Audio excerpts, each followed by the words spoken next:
Thank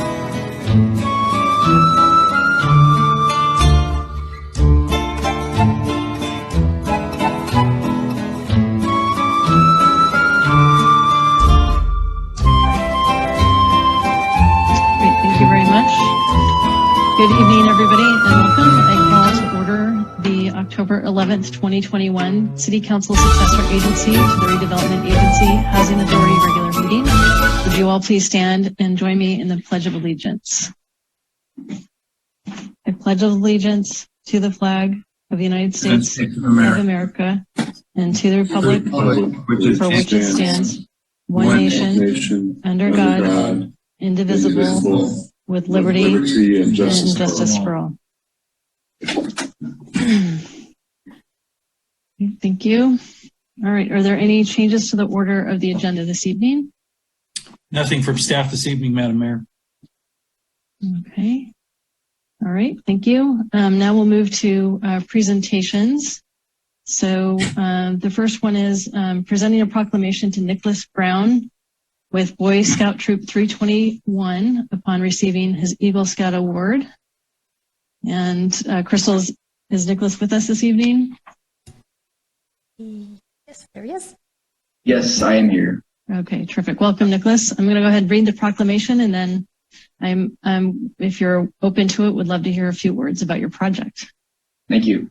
All right. So tonight we're honoring Nicholas Brown in recognition of achieving the Eagle Scout Award. Whereas the Boy Scouts of America is an organization of youth preparing themselves to be future citizens and leaders. And whereas the Boy Scouts is committed to fostering the traits of leadership and strength of character among its members. And whereas the Boy Scouts play a vital force in the lives of hundreds of youth in the city of San Carlos, guided by adult volunteers who have given generously of their time and talents. And whereas for his service project, the final requirement for the rank of Eagle Scout, Nicholas Brown utilized his leadership skills to organize and inspire his team while planning and managing the project to completion. And whereas the special and unique honor of achieving the highest award bestowed by the Boy Scouts was earned by Nicholas Brown of Troop 321 for building 30 outdoor wooden stools for Arroyo Upper Elementary School, which entailed fundraising for materials, designing the stools and coordinating efforts to build them. And whereas Nicholas Brown's project provides a great benefit for Arroyo school students to be able to comfortably participate in their outdoor learning space. Now, therefore, be resolved that I, Laura Palmer Lohan, Mayor of the City of San Carlos, hereby congratulate Nicholas Brown on the attainment of the prestigious rank of Eagle Scout and commend him for his service and accomplishments as a member of the Boy Scouts of America, dated this 11th day of October 2021. Congratulations, Nicholas. Thank you. I'm very appreciative. Okay.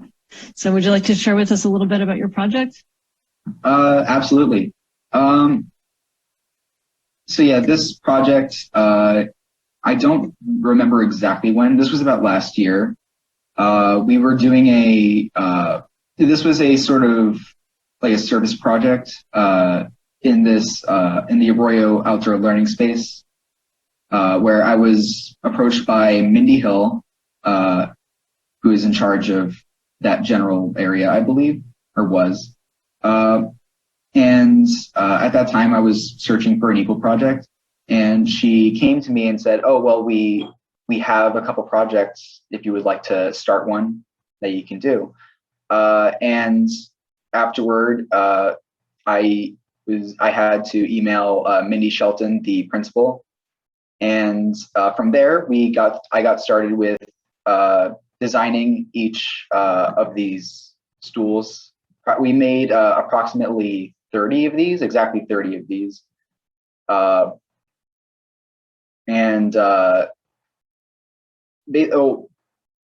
was I going to say?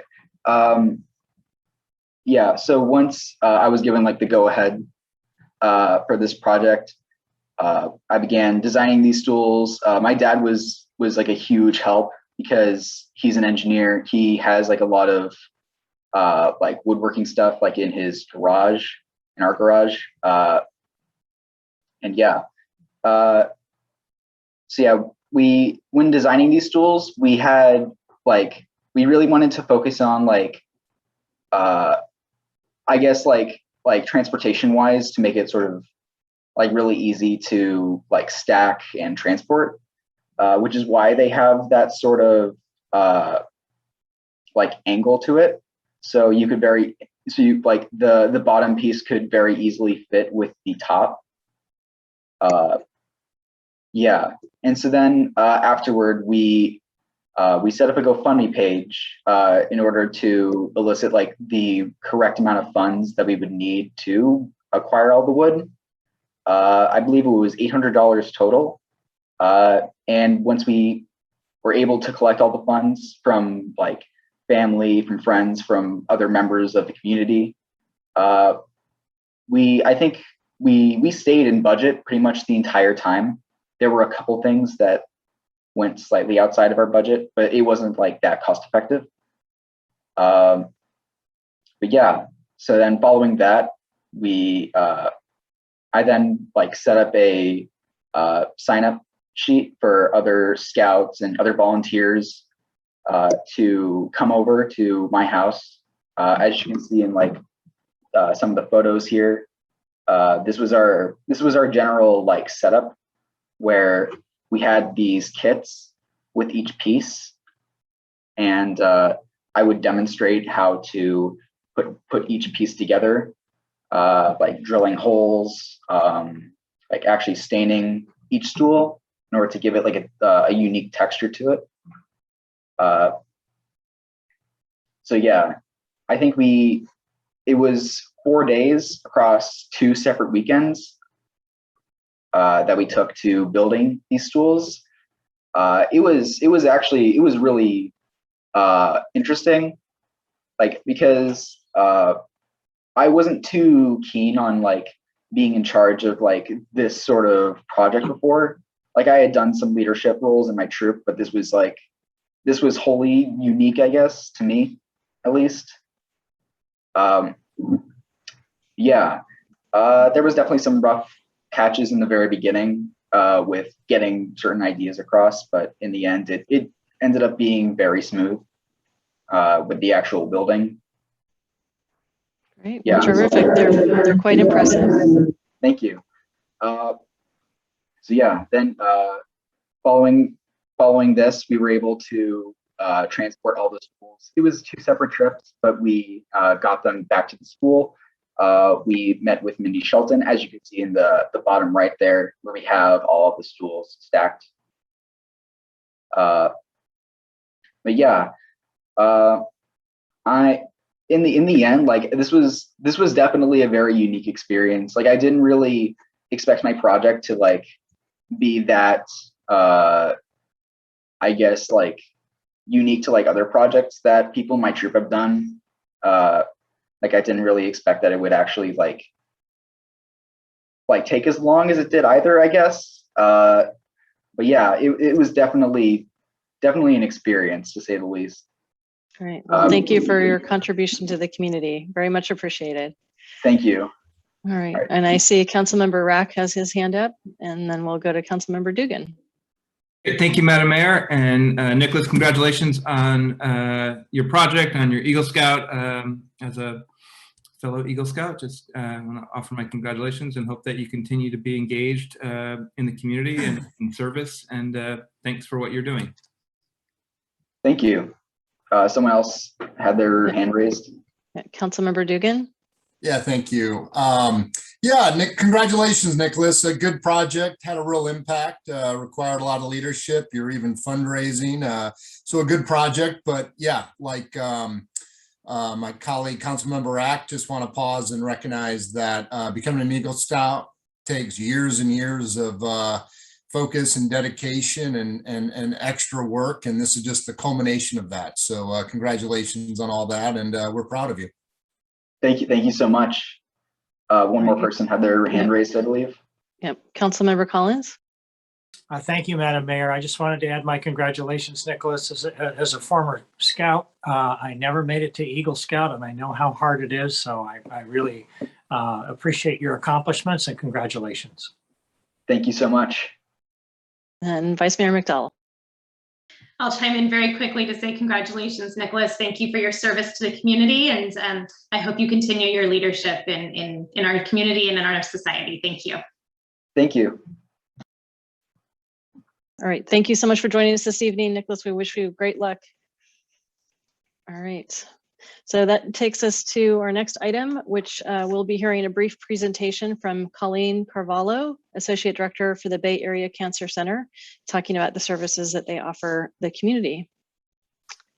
Yes, thank you, Mayor. I am Colleen Carvalho, the Associate Director at BACC, as we affectionately call it.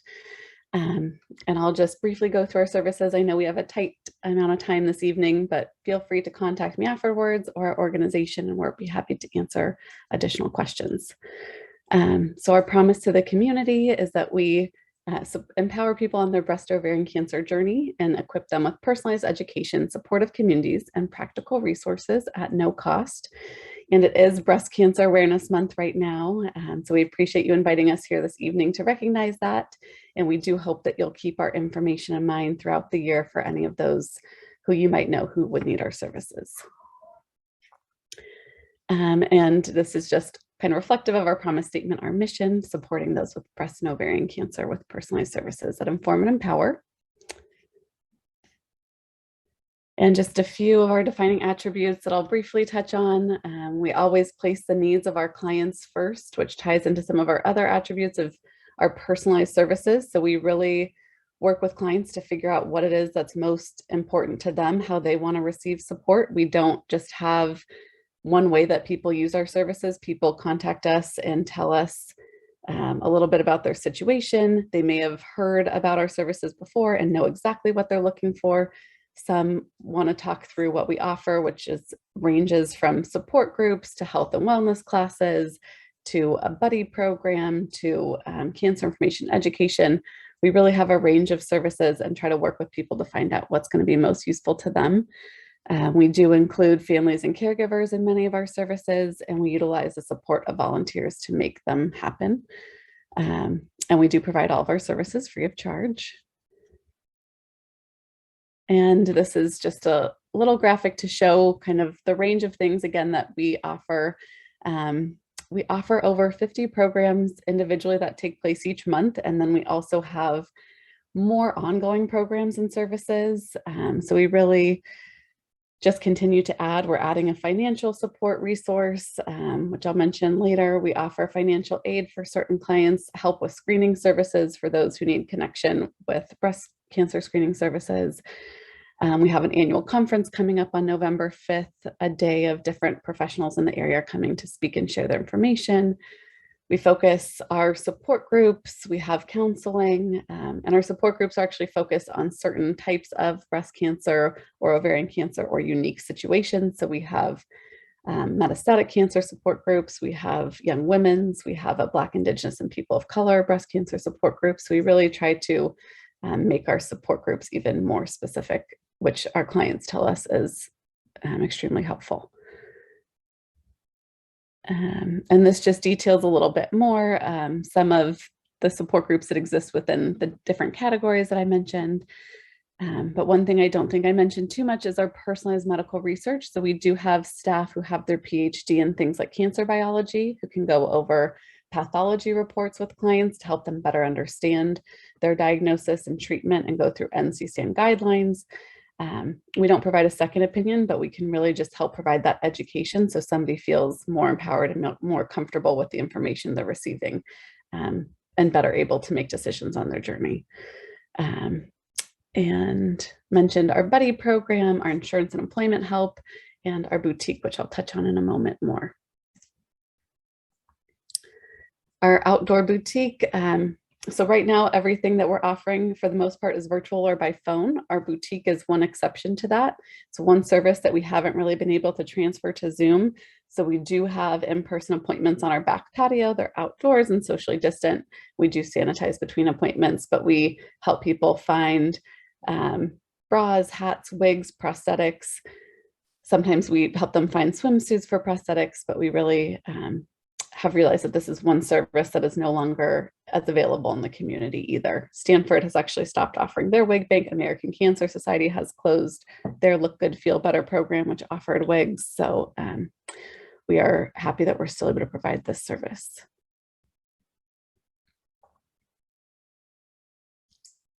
And just briefly, our Breast and Ovarian Cancer Emergency Fund is one of our new programs, and we help people who are newly diagnosed or within 6 months of their treatment to receive support for things like rent, paying their mortgage, medical bills. Sometimes we help with funeral expenses and other things. So that has been a useful program to many clients in the community. And just we hope that you will check out our program calendar page on our website. I won't go into too much detail on that, but we hope you'll look at more on there. And just one exciting initiative I wanted to mention before we wrap up, just that we are actually realizing with the pandemic and with traffic in the Bay Area that it is so hard for clients, especially in treatment, not feeling well, to come to us for services.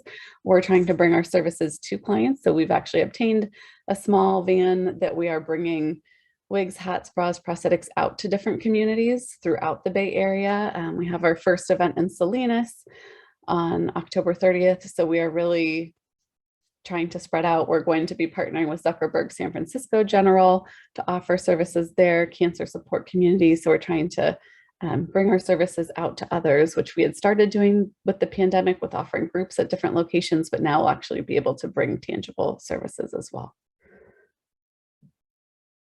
And then this is just our website. We hope you will either follow us or look at our website for more information, and feel free to contact our helpline if you ever need any additional services and questions. Great. Thank you so much, Colleen. Very innovative programming that you have to offer people in the community with cancer. It's a devastating diagnosis, and really appreciate what you and the group are doing. Do any of my colleagues have a question for Ms. Carvalho? Councilmember Rack? Thank you, Madam Mayor. I just want to also just echo your comments. Colleen, thank you very much for the presentation. It was really informative and helpful, and it's good to know these kind of services are out in the community, and thank you for the work you're doing. Thank you. Thank you for inviting us. Thank you. Councilmember Dugan. Yeah, thank you so much, Colleen. Really appreciate the overview and just the wonderful work that you're doing. Cancer has had major impacts in my family, and I know a lot of patients can feel very alone and adrift in the system. And I see like everything you guys are doing, it's almost like you're just trying to meet the patient there with love and compassion. And yeah, thank you for that. Thank you. Yes, that is so true. We try to create a different community for these clients. Yeah. Great. Well, thank you so much for joining us this evening and sharing with us more about what your program is about. And hopefully now more people in the community are aware and they can access your services if need be. Yes, thank you. Let's hope they don't need to. All right. Thank you so much. Thank you. Bye. Okay.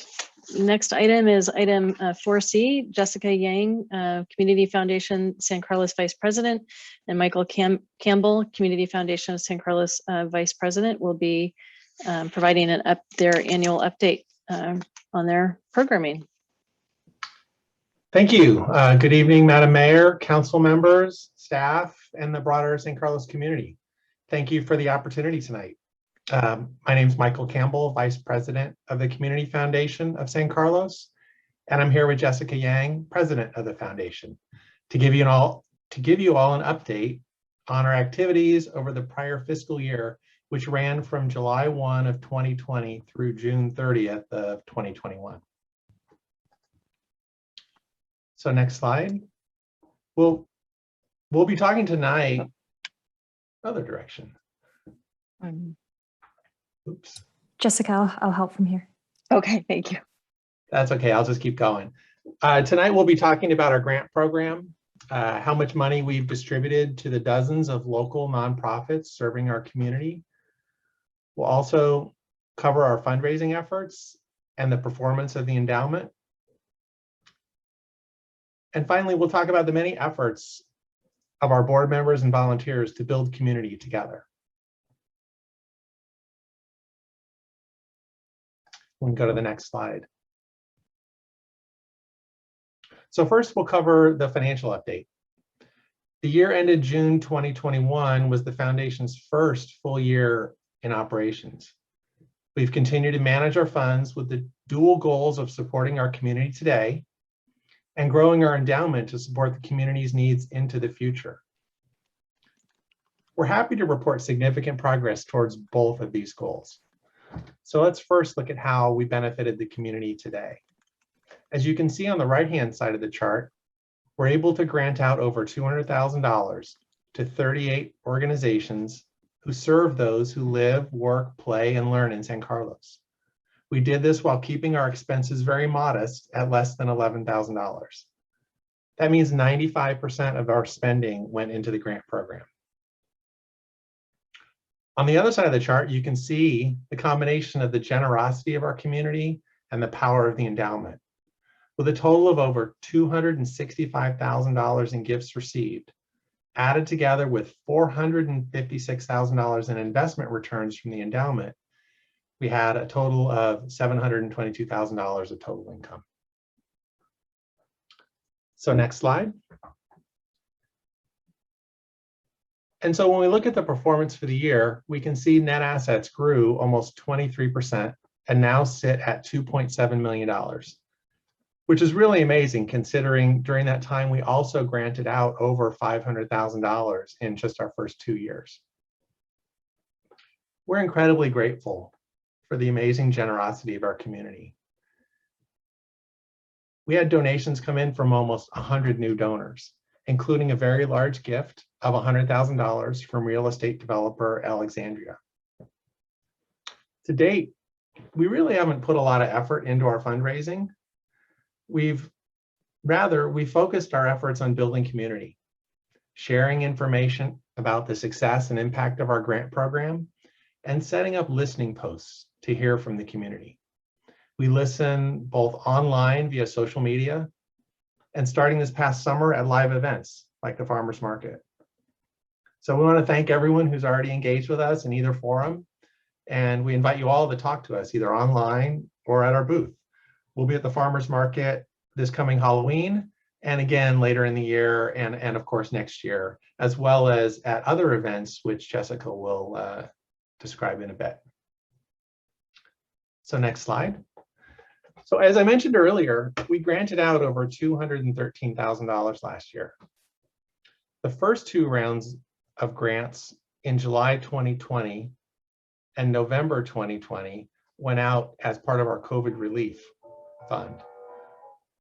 We held our first regular grant cycle this past spring where we issued $99,000 in grants.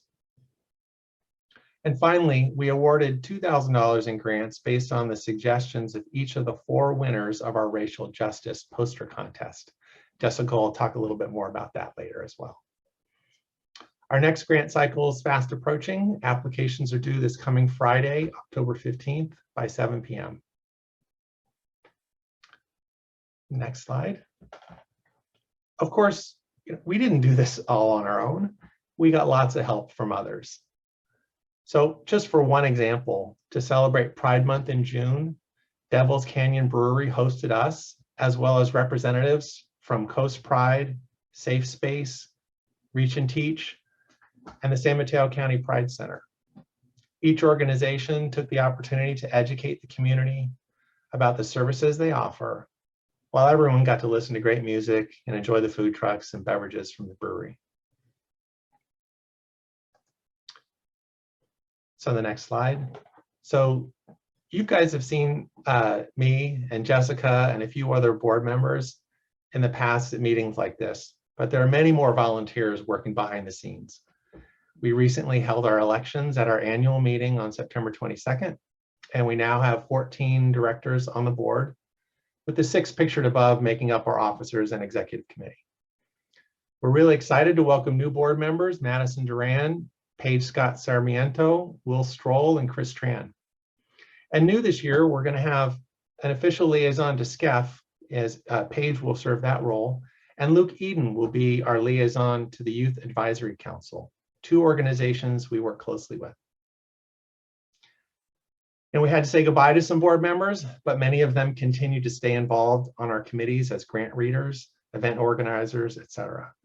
And so if anyone out there is interested in getting involved, just drop us a line, info@sancarloscf.org to get involved as a volunteer, committee member, board member, however you like to be involved. And so at this point, I'd like to hand it off to our board president, Jessica Yang. Thank you, Michael. Good evening, Honorable Madam Mayor, City Council members. My name is Jessica Yang. I am honored to be able to provide you an update on the activities and next steps for our Social Justice and Equity Committee.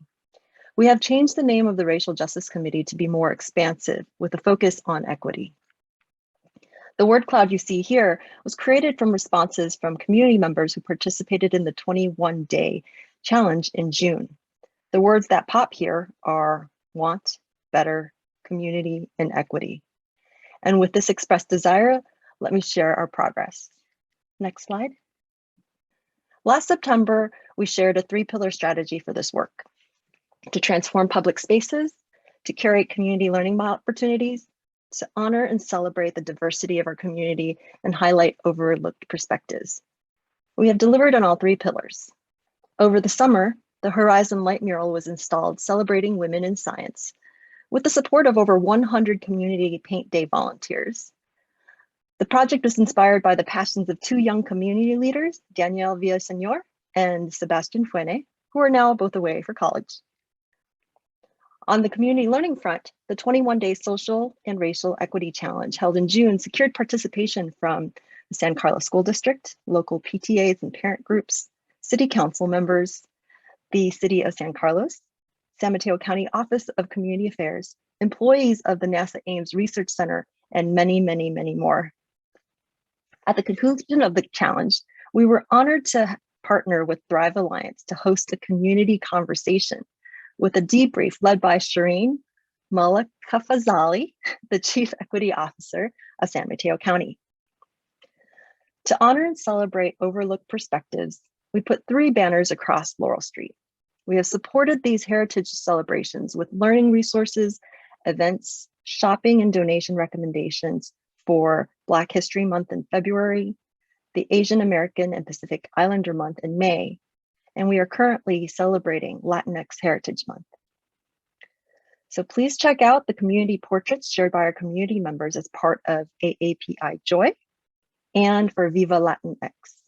We had 13 community members who've shared their heritage stories on the Viva Latinx community profile, so please do check it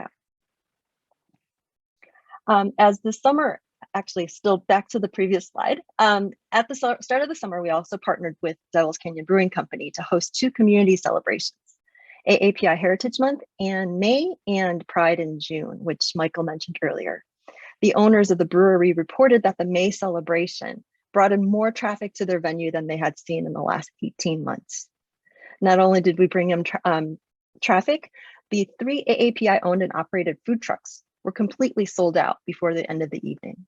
So we were very happy with that turnout of our community at the start of summer, end of school, just wanting to get back together to build community together. All right, next slide, thank you. In honor of International Day for Elimination of Racial Discrimination in March, we also ran a poster contest themed racial justice. Here are our age group based winners. You could click once. So this is Racial Love by Maya Olson. If you can click one more time. This is No More by Amalia Kedorova. There's Always Light by Hannah Deliso. And Chinedu Okobi by Rosie Moriarty. The winners each directed donations of $500 to nonprofits focused on racial justice.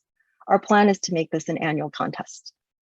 I will take a moment to point out that all of the efforts of this committee so far have been funded by a single donation from a community member.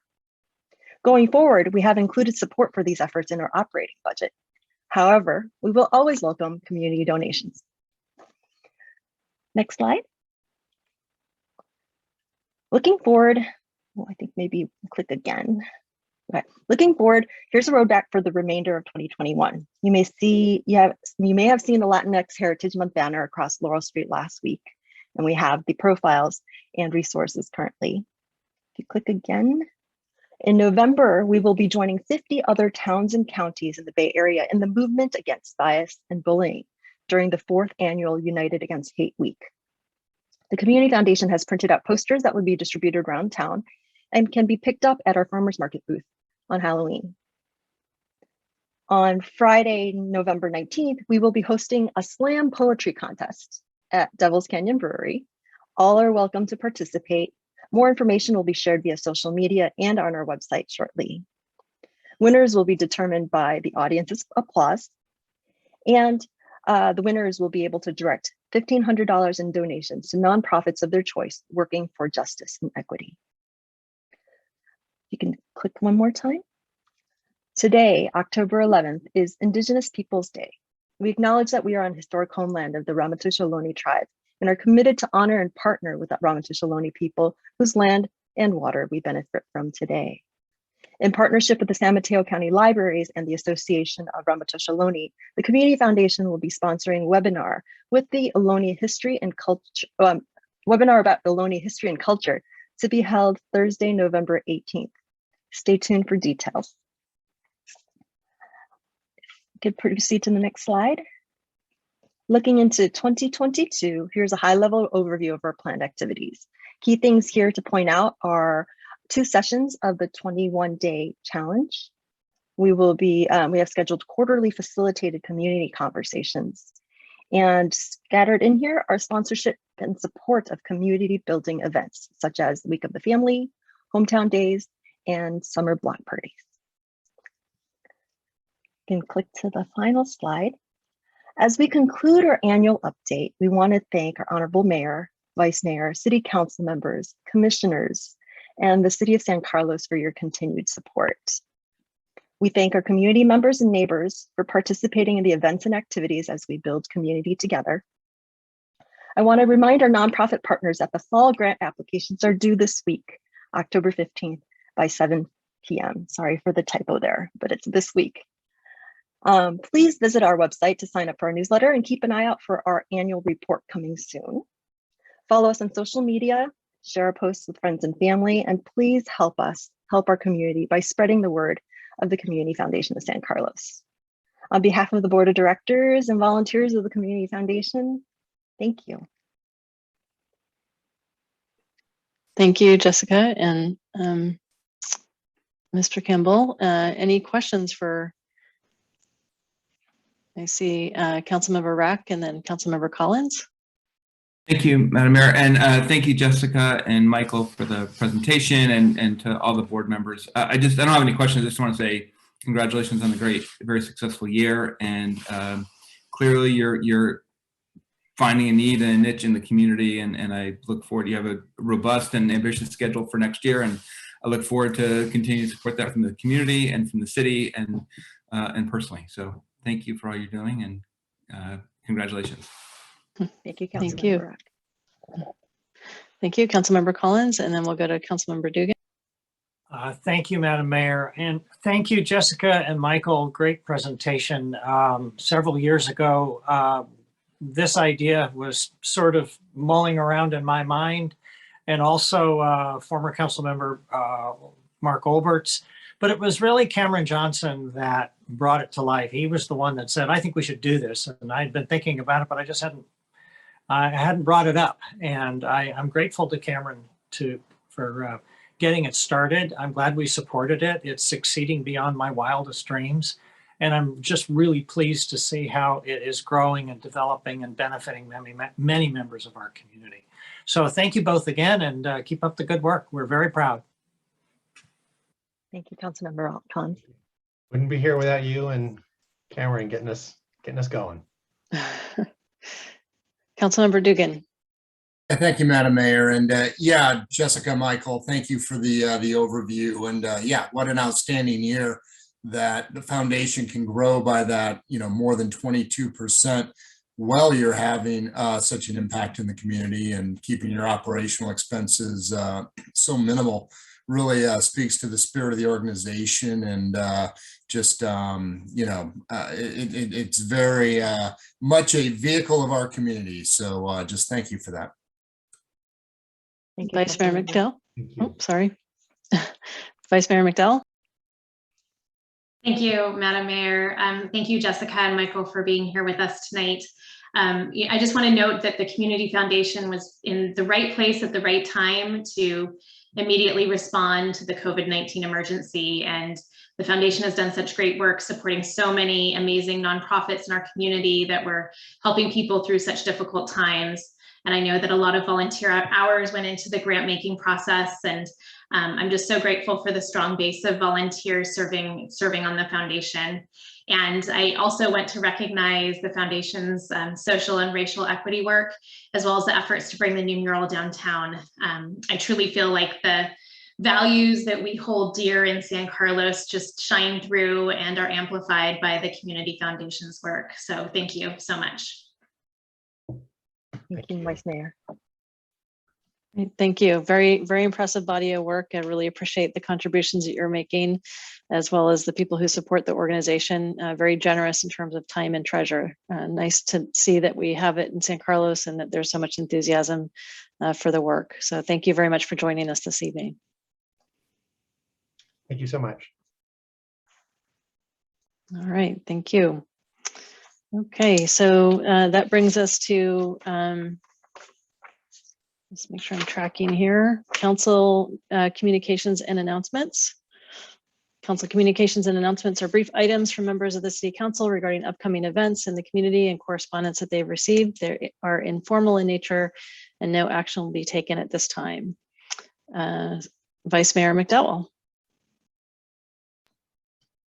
Thank you, Madam Mayor. I just wanted to let my colleagues know, and perhaps you are aware already as well, I received some correspondence today from a concerned community member about Samtrans's proposal to merge bus routes that could potentially impact our youth getting to the youth center from Tierra Linda, Charter, and Mariposa schools. And I have very strong concerns about any proposal that eliminates transportation for our youth. It's my understanding that staff will be meeting with Samtrans soon to discuss these proposals, but I do tonight just want to be clear that I'm open to sending a letter or communicating as a council if necessary to Samtrans. I'd like to see an update from staff on this meeting. I think that time is of the essence because my understanding is Samtrans votes on these routes on November 3rd. And I think if Samtrans wants to come and give us a presentation, I would welcome that as well. So I just want to make sure that that's on everyone's radar and that we take action if necessary. Thank you. Thank you. All right. I don't see any additional hands, so we'll move to public comment. So persons wishing to address the City Council on matters not on the posted agenda may do so at this time. Each speaker will be limited to 2 minutes. If the item you are speaking on is not listed on the agenda, please be advised that the City Council may briefly respond to statements made or questions posed as allowed under the Brown Act. The City Council's general policy is to refer items to staff for attention or have a matter placed on a future City Council agenda for more comprehensive action or report and formal public discussion and input at that time. Crystal, are there members of the public who wish to make comment? Yes, we do have one hand raised. Karen Molinari, you should be able to unmute.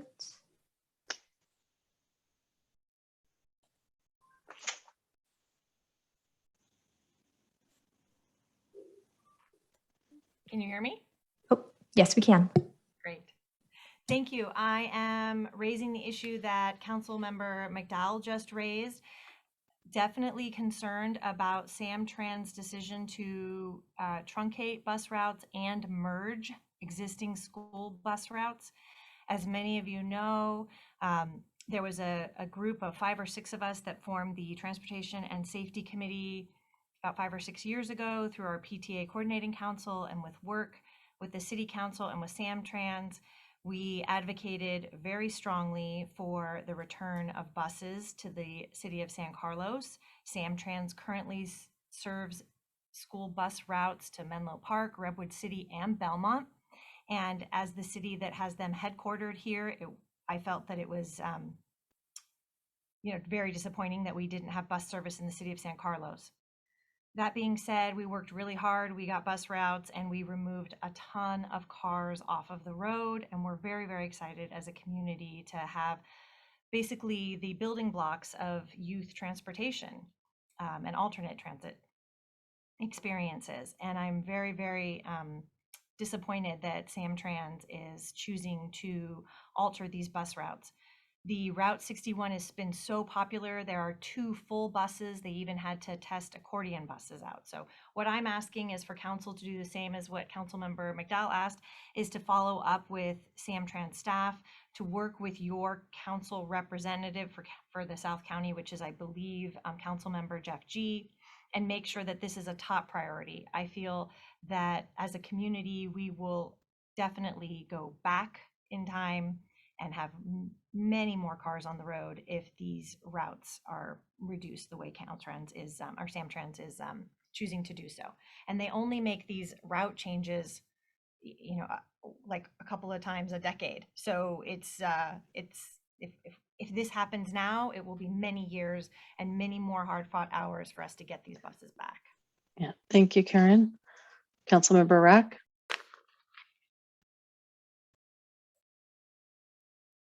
You're on mute, Councilmember Rack. You would think after like 2 years of doing this, I would figure it out. Thank you, Madam Mayor. I just want to follow up on the comments from the from Ms. Molinari and from the Vice Mayor. I would be supportive of staff trying to reach out on this. I do think it's an important issue, and I appreciate their bringing it to our attention. Councilmember Collins. Yes, thank you, Madam Mayor. I'd also like to add my support as a former member of the Samtrans board. I'm somewhat familiar with not only the bus routes, but how difficult it is to make changes. But I do think we need to reach out to Samtrans and see how we can work with them to hopefully make sure that our citizens are well served and so that we don't have an increased traffic issues. But it's a very complex issue, and it's going to be it's not going to be an easy task. Thank you. Councilmember Dugan. Yeah, thank you, Madam Mayor. And perhaps we can revisit this in agenda setting, but, you know, I too would like us to look at this and, you know, very concerned that such a significant change on San Carlos could happen on such, you know, like, I'm not sure if we've received any official notice as a city or, you know, how we were to find this out. And it seems like a pretty quick timeline if the final decision gets made in less than a month. So not happy about any of that. Thank you. Thank you. And I'll lend my support to the initiative. So I'd ask City Manager Jeff if you could follow up and figure out what appropriate next steps might be, that given the timeline and the lack of council meetings between now and then. Absolutely. We'll put something at least for discussion on your next agenda, since it sounds like that might be your only opportunity. And in the meantime, the staff, when we heard about this just last week, has already reached out and asked for meetings with the Samtrans staff. And I think, you know, the comments shared by the council and the public this evening are very similar to the comments and thoughts of the staff as well. Okay, thank you. All right. Crystal, are there any additional members of the public who wish to make comment at this time? Yes, we have Sonia Elks. You should be able to unmute. Thank you. I just wanted to echo what the other, what Karen said, what Sarah McDowell raised, and what you all just agreed to do. I think getting our youth familiar with and you know, in the habit of taking public transportation is incredibly important at this time for climate reasons, for independence reasons, for any number. And so thank you, staff and council, for following up with that. Thank you. Thank you, Sonia. And I think Karen Molinari has her hand up again. Madam Mayor, would you? Sure. Thank you. And I did just want to acknowledge, as Jeff mentioned, I actually really appreciate, it was Stephen Machado who reached out to those of us that were on that traffic and safety committee to let us know about these plans, else we would not have known. So kudos to city staff for getting everybody involved again. And I really hope that we can advocate for this as a community. Great. Thank you. Thank you, Karen.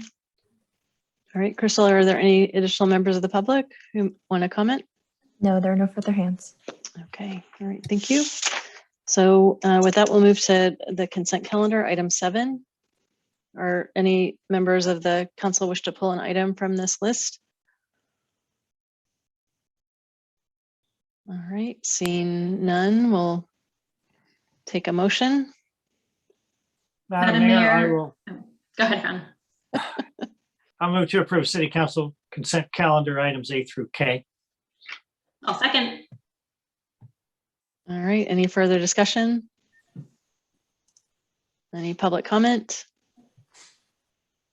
Crystal, can you call the roll? Councilmember Dugan, Yes. Councilmember Eck, Yes. Vice Mayor McDowell, Yes. Councilmember Collins, Yes. and Mayor Parma Logan. Yes. Thank you. Okay, so that takes us to item 8A. We'll be receiving a presentation from Jeff Maltby, City Manager, and this is employee COVID-19 pay, consideration of adopting a resolution authorizing and appropriating $150,586 from the general fund unassigned fund balance for a one-time employee COVID-19 emergency recognition pay. Jeff? Thank you, Madam Mayor, members of the City Council. Jeff Maltby, City Manager. And Crystal, I'm going to need your help in forwarding the slides. So if we could go to the next slide, I'd appreciate that. A little over a month ago, the City Council asked us to put this item onto the agenda after reading about an initiative like this having been passed in the city of San Mateo. And what we're going to talk about this evening in terms of how this might function, if the council wish to move forward with it, is almost verbatim of how things worked in the city of San Mateo. I understand that just recently the Board of Supervisors in Santa Clara County took a similar action. So I know this is an issue that's continuing to be talked about by cities, and we're likely to see additional action along those lines. Obviously, as the city manager, I am exceedingly proud of our city staff, and over my long tenure with the city as the city manager and in other positions before that, I've had the opportunity to work with a lot of great employees and do a lot of really amazing things in different capacities. A lot of the things we did in the last couple of years, I think in one way or another, I'd seen done to a certain extent over time. But never in my life had I ever seen sort of the totality of so much dramatic change happen in such a compressed period of time as COVID hit us. The city of San Carlos was a little bit out in front of the other communities, if you'll recall, in the Bay Area, because we were dealing with our response to those cruise ship passengers who had been exposed to COVID and were being quarantined at a local San Carlos hotel that had been rented. And as a result of that, we activated our emergency operations center and began working with the county and the state to deal with that situation here in our community. That went on for a couple of months, and the Emergency Operations Center remained open and active for many months as things sort of escalated and continued to evolve in the city's response to COVID-19. During that time, we had to close facilities, reopen facilities, close facilities again, dramatically change our programming, cancel programming, create new programming. Many of our employees were moved to a remote work environment for, at that particular time, a completely unknown duration.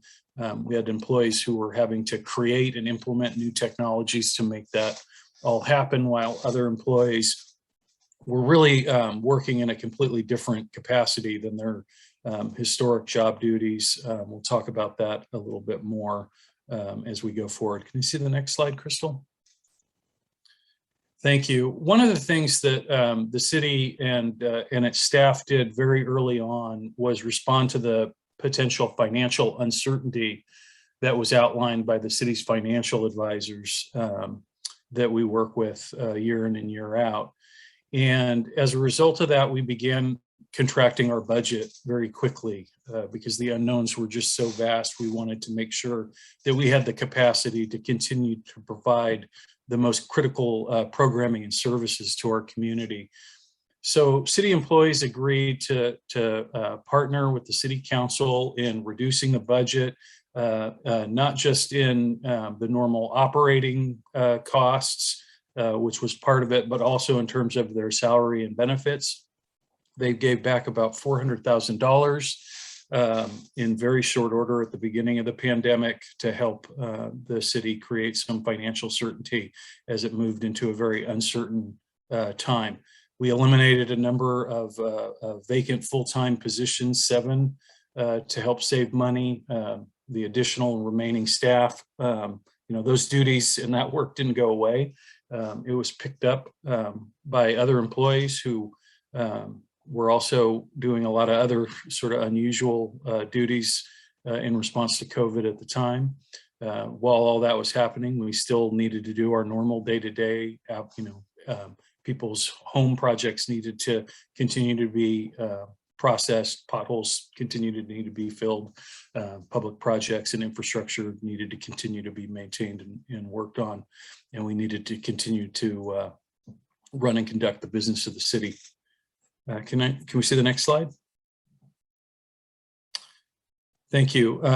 As I said earlier, it was a really unprecedented, almost even unimaginable period of time where adaptation to change came almost on an hour-by-hour basis some days, as opposed to days or weeks or months or years at a time, and not just in response to what was happening in our community, but the directives that were coming from the federal government, the state government, the county government, that we were working to figure out how to implement and regulate here in our community to help keep folks safe and healthy, and to try to get people back to being able to do their jobs. As you recall, in the beginning of the pandemic, we were in the position of having to shut many industries and jobs down, which was something that we really had no process or procedure in being able to do.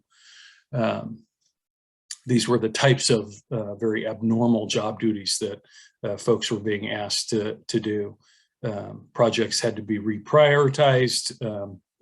We had to work with our contractors who were at sometimes suffering COVID outbreaks on their own staff, or trying to figure out their own workplace policies to be in compliance with the rapidly changing laws and rules that were taking place. Next slide, please. These are the types of things that we needed to also do. We had new programs trying to encourage outdoor activities that were safe for the public. This led to the closing of city blocks and the creation of bicycle and pedestrian routes to give people the opportunity to get out and do something and not just have to shelter in place in their homes, but have other activities that they could do, but also feel and know that they and their family members would be safe. The city council was one of the very first, if not the first in the Bay Area, to implement an outdoor dining program. Not only, and I know the council is well aware of all the different iterations and changes and adaptations that needed to be made to that program to help accommodate the impacts of business owners in the area and be accessible to the public. And we did that very rapidly, but also while we were doing that, we were fielding calls and helping other agencies throughout the Bay Area implement similar programs in their communities, because word of what we were doing here in San Carlos very quickly spread to other communities. So we were involved on an even more regional basis at the beginning of that, trying to help other cities understand what it was we were doing and how it was so successful here in our community. There were many programs that we put in place to help support our seniors who were very homebound. When a lot of their in-person program activities were ended, we moved very quickly to create online programs. We created very quickly to reestablish a modified lunch program for our seniors so they could continue to be fed in the community. We established our own workplace safety protocols for employees because despite, you know, sort of the easy outside speculation, because City Hall was closed and city facilities were closed, everybody was working remotely. But actually on any given day, about 30% of our city staff was working in person.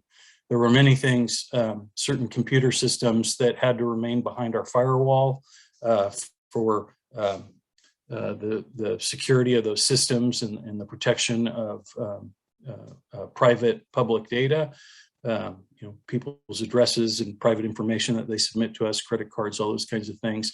Not all our systems can be accessed by city employees remotely. So there were city employees who had to continue to work in the office. There were city employees who were taking on other job responsibilities, like being out in the field, helping provide food to those who needed it, didn't have access to that needed resource. Our maintenance crews continued to work. Our inspectors had to be out and not only doing their normal work, but inspecting restaurants and businesses for COVID protocol compliance. And then as you know, outdoor dining spaces were being built, working to ensure that those were being built in a way that was safe and compliant with our city building codes, so that the folks in the community who use those could use them in a safe way. Next slide, please. These are just some examples that I've already touched on, so I'll move on to the next slide.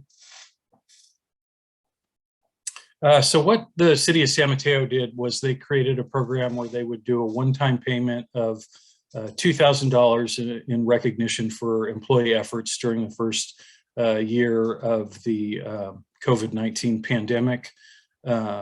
In San Carlos, that means that would equate, after you include Medicare and Social Security, which applied to that, it would equate to $150,000 on a one-time basis. Next slide, please. The active employees that would be covered would be employees that were employed in the city between March 10th of 2020 to March 31st, 2021. That'd be 70 full-time employees. Those employees would have to be currently in good standing, not having resigned from the city. There's no, you know, we wouldn't be sending a check in the way that San Mateo did it. There's no money for employees that have moved on to other jobs or have been dismissed for discipline or other reasons during the course of their employment during that time period. They'd have to have a recent performance evaluation of satisfactory or higher, and it would only apply to part-time employees who meet the minimum work of 20 hours per week, which makes them eligible for CalPERS membership. Those are the criteria that were established in the city of San Mateo, and as I understand it, seem to be the types of criteria that are being discussed in other agencies. Next slide, please. So to be clear, the employees that would not be covered by this COVID-19 pay provision would be elected officials, the city manager, the city attorney, any employee hired after March 31st of 2021, or any part-time employees who did not meet the CalPERS eligibility requirement. And with that, I'm happy to answer any questions you might have. Thank you. Thank you, Jeff. Any questions from council?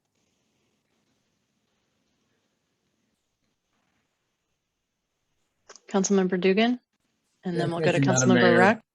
And thank you, Jeff, for that overview. And yeah, it was a heck of a year. And, you know, I certainly note how fiscally responsible you and your staff was in that trying time. My question is, you know, I come from the business world where, you know, bonuses are a pretty typical component of compensation, but I'm used to bonuses being considered and thought of as a pool that then gets allocated based upon performance. So I'm just curious, as the city manager with, as you're thinking about a bonus pool, why would you want it evenly distributed and not reflective of particular performance or particular sacrifices in the challenging year we had? Absolutely. That's a good question and an interesting one. I think, I think as I look at the program and talk to folks who sort of pioneered this in San Mateo and are looking at it in other locations, I think the thought about this particular program is that this was just an exceptional period of time. In every way, doesn't really compare to anything else. But maybe if you worked at Apple in the year leading up, or the 2 years leading up to the iPhone invention, maybe they looked at it as something so remarkable and something that was, honestly, you really, it wasn't a period of time where I could necessarily measure normal good performance as opposed to just being blown away by the exceptional nature of everybody's willingness to do things that they had never been asked to do before, to just invent solutions to a problem on the fly. And we do that type of work in local government frequently. But as you're well aware, council member, typically when we do that, it involves dozens of public meetings with our councils and our commission and our community, to solve a problem. It doesn't usually involve figure it out today because we need this solved by tomorrow morning so you can move on to the next issue. And we saw that across the board in our organization, and I think many other organizations experienced a very similar phenomenon with their employees. There was no pushback to, it's not in my job classification. Not a single person ever said that. And so I think that might be why this is looked at slightly differently. But in a traditional setting, if this was something that the council had an interest in, turning into a program, I think it would need to be accomplished on a go forward basis, more in lines of what you're talking about and what you're familiar with. And hopefully we never have to do what we did for that year again. For sure. Thank you, Jeff. All right, thank you. We'll go to Councilmember Rack and then Vice Mayor McDowell. Thank you, Madam Mayor. Jeff, thanks for the presentation. I had a couple just clarifying questions and then one sort of more, I guess, philosophical question around things. In your slides earlier, you mentioned about the elimination of the 7 full-time positions and the $400,000 in, I think, salaries and benefits. So can you just, I just want to make sure that I have it clear and then the public is clear. So we didn't, as I recall, we didn't make any specific, those aren't specific cuts. Those are potential increases either for cost of living or other things that didn't happen for those employees. One, and are any of those 7 positions been rehired as things have opened up again? Yeah, those are great questions. So the answer to the first question is it was a combination of things.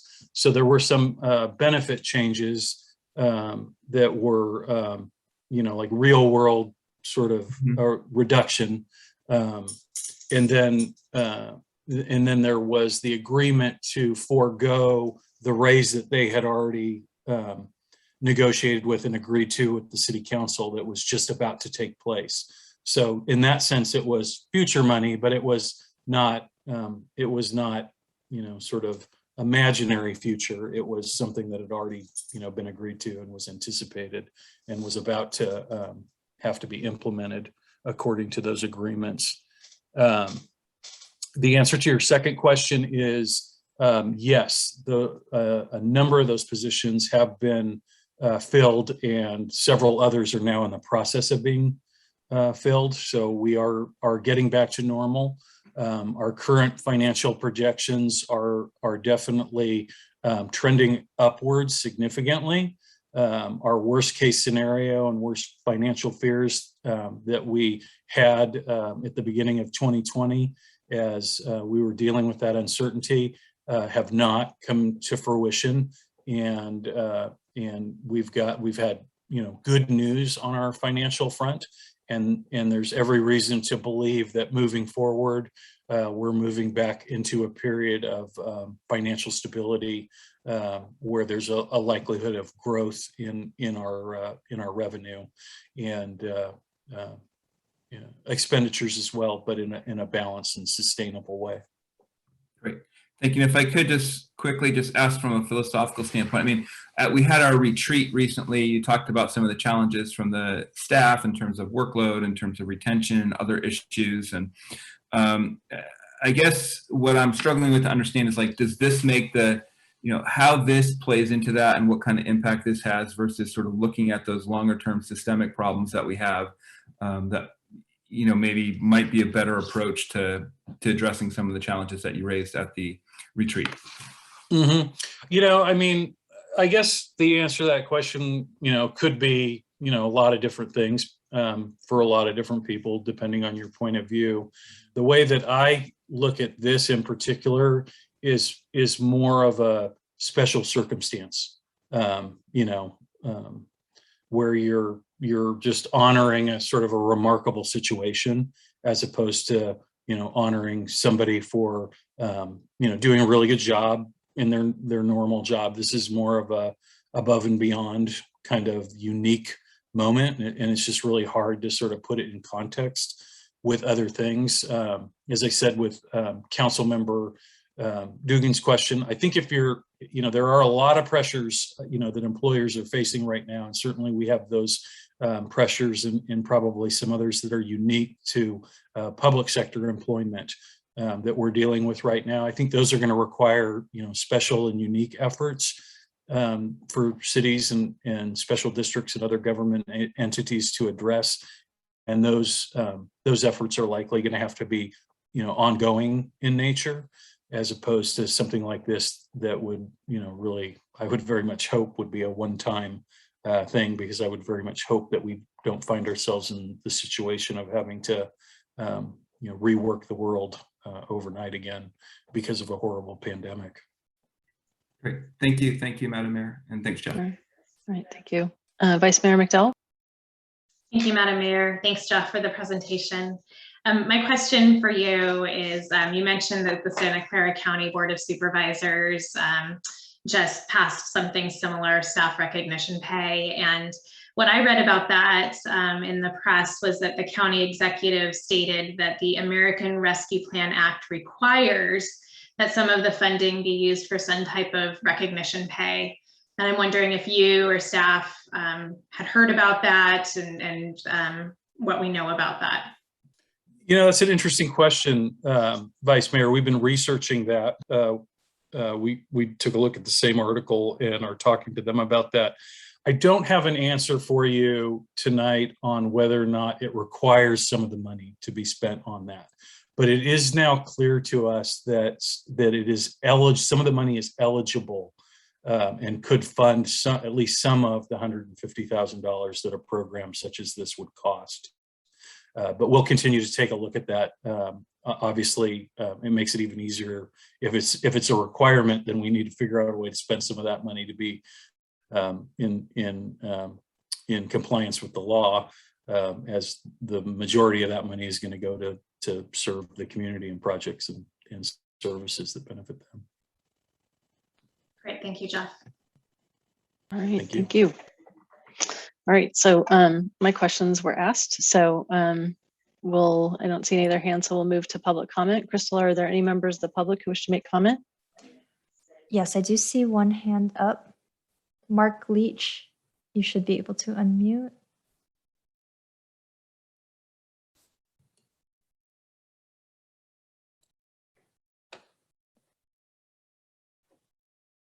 Mark Leach, if you can hear me, you should be able to there you go. It took a few seconds to figure out how to turn that microphone on. Sorry about that.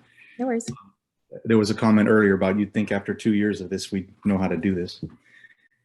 So good evening, Mayor and Council. My name is Mark Leach. I'm the Teamsters 856 representative for the San Carlos workers that perform many of the tasks that our city manager just described. Our folks are particularly proud of their efforts to keep the city alive.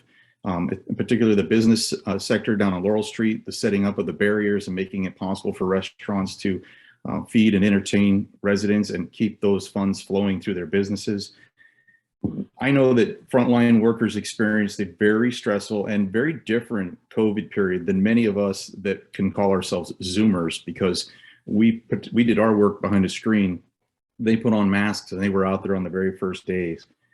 Their disaster service worker designation was put to the test, and I think it's well earned now. They really understand what it means because they've all been doing it for 2 years, or almost 2 years. Teamsters 856 supports the city manager Malpe's presentation, and we thank you for this resolution and look forward to it passing. Thank you. Thank you, Mark. Thank you, Mark. And there are no further hands. Okay, all right, we'll move to discussion.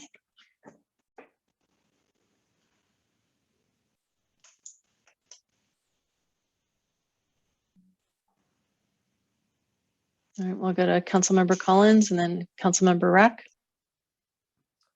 Thank you, Madam Mayor. I think it was an excellent staff report. A lot of things that I was going to say are included in the staff report, but I think trying to remember if one of them that I learned was that, a lot of our employees really couldn't work from home. They spent an average of 35% of their time working in person on the job. And as Jeff said, at the beginning, we anticipate a very large loss of income to the city. And as he said, employees gave up about $400,000 in pay and benefits. And basically, they took a pay cut and they worked harder than they had before. So in my mind, returning less than 40% of that loss, to our employees, it's really neither hero pay or even a bonus. It's actually just a partial restoration of really hard-earned compensation. So the other thing I want to point out is that when talking with our administrative services director today, she indicated that because we paid down a very large portion of our CalPERS unfunded liability last year, we actually saved $800,000 this year, and we will save that amount every year. And I would like us not to forget that this recognition really is just a one-time thing. And also, this is the second time in 12 years that we've asked our employees to take pay cuts or cut their pay or cut their benefits. So I really don't think it's too much to ask that, the people that take care of us, they take care of us every day, they take care of the city every day, that they be recognized for that long-term commitment. I just think it's the right thing to do. Thank you. Thank you, Councilmember Collins. And we'll go to Councilmember Rack and then Councilmember Dugan. Thank you, Madam Mayor. And just want to follow up. So just from a discussion standpoint, I certainly appreciate all the hard work that staff has done and that was pointed out during this last year in the pandemic. And certainly it's been ongoing in terms of not just during the pandemic. We have a great staff who's dedicated to our community and appreciate all the work they've done. What I'm struggling with here is that, I don't know that this is the right process to do this. We didn't sort of follow the normal process in terms of doing this. It was brought up at a meeting, not really using the agenda setting that we had set up. So I don't know if there was the same kind of transparency that happened around this. And as I mentioned, Jeff had brought up at the retreat certain challenges that we're having in terms of retention, in terms of workload, and potentially in terms of overall compensation. To me, I think we are better off doing this in a comprehensive manner, looking at this thoroughly in a more transparent way and making recommendations. We used to have a subcommittee on employee issues. We don't have that right now. I think that that's the better approach is, and if it means that we get back and come back and say, yes, let's do this way, or the numbers may be different, or we should have a performance-based plan. We do this through in some of the negotiations. And if we need to do an overall review of compensation, whether to make sure we're competitive, if we need to hire more people to fill more positions, to me, I would prefer and think the better approach is to look back and say, let's go back, recreate this subcommittee, give them a task, spend the next 90 or 120 days and make sure they come back with some recommendations that we need to do to help support our employees in a more holistic manner to help the city run and to support them. So I'm struggling with just arbitrarily saying, let's just pick $2,000 and do a bonus versus trying to really solve some of the challenges and support our employees, what I think is in a better manner. Thank you, Councilmember Rack. I'll go to Councilmember Dugan. Thank you, Madam Mayor. And I guess I would say, you know, I hear Councilmember Rack as far as, you know, should we study this more or think more about it, or, you know, should this be a more extended process? Not opposed to that if that's the majority of the council feels that way. In general, though, I think I do agree with Councilmember Collins that, you know, I mean, it clearly was an extraordinary year. An awful lot was asked of our staff that got stretched in an awful lot of ways. But if you take a step back, you know, a lot of people had a tough year. But what's different here? I mean, what's different here is that, you know, they also were responding to the uncertainty of our budget and took very proactive, responsible steps very early in the pandemic to make sure it was going to go okay. And they did it at really in a self-sacrificing way. So they closed down 7 requisitions. That's roughly 10% of the size of our staff, right? So, you know, they went in underhanded, you know, without as many people to pull this oar, which was harder to row last year. And then on top of that, they you know, set aside raises that they had already negotiated for. So I do agree with Councilmember Rack in many ways. This is just a partial restitution of compensation that they very responsibly set aside, and happily we're on the other side of it. The fiscal house is still in very good shape, and the light is firmly at the end of the tunnel. So so in general, I do support this this modest bonus plan here. Thank you. Thank you. We'll go to Vice Mayor McDowell.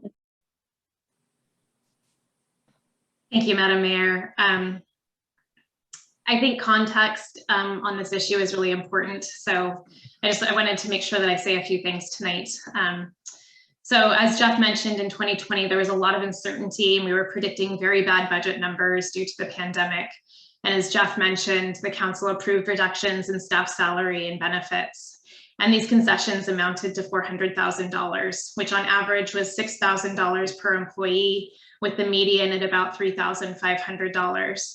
And one of the concessions was that some staff salaries were kept flat instead of giving employees a typical 3.5% base wage increase as a cost of living adjustment. We also kept several positions unfilled, and we laid off 2 employees in our Parks and Recreation Department. Employees were asked to do more with less during the pandemic. And we can't forget that we were the first city on the peninsula to declare a state of emergency and open up a 24-hour emergency operations center. The city did not close. Some staff worked remotely, but many did not. Sewer lines were still cleaned and repaired, streets were repaved, parks maintained, playgrounds were sanitized under new protocols, home permits continued to be processed, building inspections were done when some construction sites did have COVID risk. All of that was done in person, and none of those jobs were remote. Public Works completely reconfigured Laurel Street. So when anyone sits down for a lovely outdoor meal, please don't forget that many staff hours that went into working with each specific business owner in person for the parklet, dealing with the water walls, processing the permit, going through many iterations of table spacing based on changing state guidelines, figuring out and inspecting outdoor lighting and the heating and parking arrangements. This was all an enormous effort that involved both our Economic Development Department and our Public Works Department, working very closely with all of these business owners. Our Economic Development Department also launched our Shop Local campaign, one of the first in the county that was launched. Parks and Rec expanded our services to the senior community by providing drive-through lunches in person. Tremendous success in that area as well. There are many essential city functions performed by our staff that cannot be done remotely. And even those who did work remotely were also picking up new tasks on top of the everyday jobs that were required to keep our city running. So just because the public may not have seen all of this going on does not mean that it wasn't happening. And the fact that the city continued running and that our residents continued receiving services as normal, despite a global pandemic, while also successfully implementing many additional COVID-19 response programs, is important to recognize. And while I believe that there are many people like nurses and teachers and first responders and essential workers who all deserve to be recognized, what is within our purview tonight as a city council is that we can recognize the efforts of our own employees. This recognition pay helps make up for the salary and benefits concessions that staff made in 2020, all while working harder and taking on more projects than ever in our community. But I also think that there are deeper issues that need to be tackled, like employee retention and being understaffed. San Carlos is no longer a quiet town. We have a lot of change coming, and we have heard from staff that employee turnover and lack of time to complete tasks are underlying issues. So I would like to take a deeper dive into fixing these root issues, staffing up to a level that meets the current demand on our services. So I do also support Adam's suggestion for creating a subcommittee, and I'd like for it to report back on employee retention efforts and increasing our staffing to meet the needs of our community. And I also want to make a note about process. Going forward, I don't think bonuses or staff incentives should be handled this way. A more appropriate time to have discussed this would have been during our budget hearings or our labor negotiations. This pay recognizes work that went above and beyond during extraordinary circumstances, and it helps make up for salary and benefit concessions in 2020. But I will not be amenable to bringing bonuses forward in this manner again. Thank you, Madam Mayor. Thank you. All right. So from my perspective, I look at this and I appreciate the comments about, referencing what was brought up in our mid-year retreat. And I would agree that we would need to take a deep dive and separate look at that. And I believe that we agreed to do that in that meeting. And I see this as a separate component that is really a one-time COVID relief payment that will help us to continue to retain the essential workers that provide the city services that our residents have come to rely on. Many of our essential service city service providers already face challenges with our local cost of living. We talked about that extensively at the mid-year retreat, and the pandemic has, worsened these conditions, the situation for them. And I see this one-time payment as intended to help them recover as well.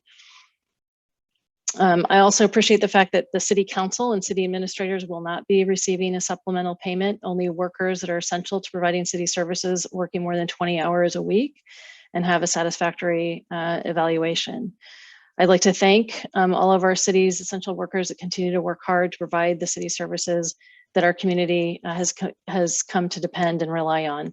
And again, the satisfaction results from the community with respect to services provided remains extremely high as it had in pre-pandemic. And to me, that just shows the extraordinary work that was made.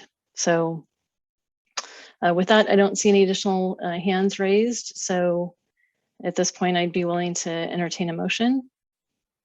Madam Mayor, I'd like to move to adopt resolution 2021-99. A resolution of the City Council of the City of San Carlos authorizing and appropriating $150,586 from the general unassigned fund balance for a one-time employee COVID-19 emergency recognition pay, COVID-19 pay. I'll second that. Okay, further discussion? Madam Mayor, I just wanted to follow up on something that you mentioned, and I think Councilmember Rack and Dugan and I kind of had agreement on. Is it your impression that from our strategic retreat that we will be discussing staff retention and staffing up in a separate forum? Because I noted Councilmember Rack's idea of a subcommittee, or maybe Jeff would like to weigh in on how we address the second part of, I think, what three of us at least thought was a good idea. So Jeff, could you address that? Absolutely. I'm happy to share with you where we're at with that. After our discussion at the mini retreat about those topics, we had a discussion at the staff level where I shared how the discussion went and council thoughts and some of the requests that you made about how that might move forward. Staff's kind of working on putting some bones together right now. And I was anticipating that one of the first duties of our new mayor every year is to work on new subcommittees and new subcommittee assignments, and that we would create that subcommittee with our new mayor and kick it off as one of our first initiatives of 2022.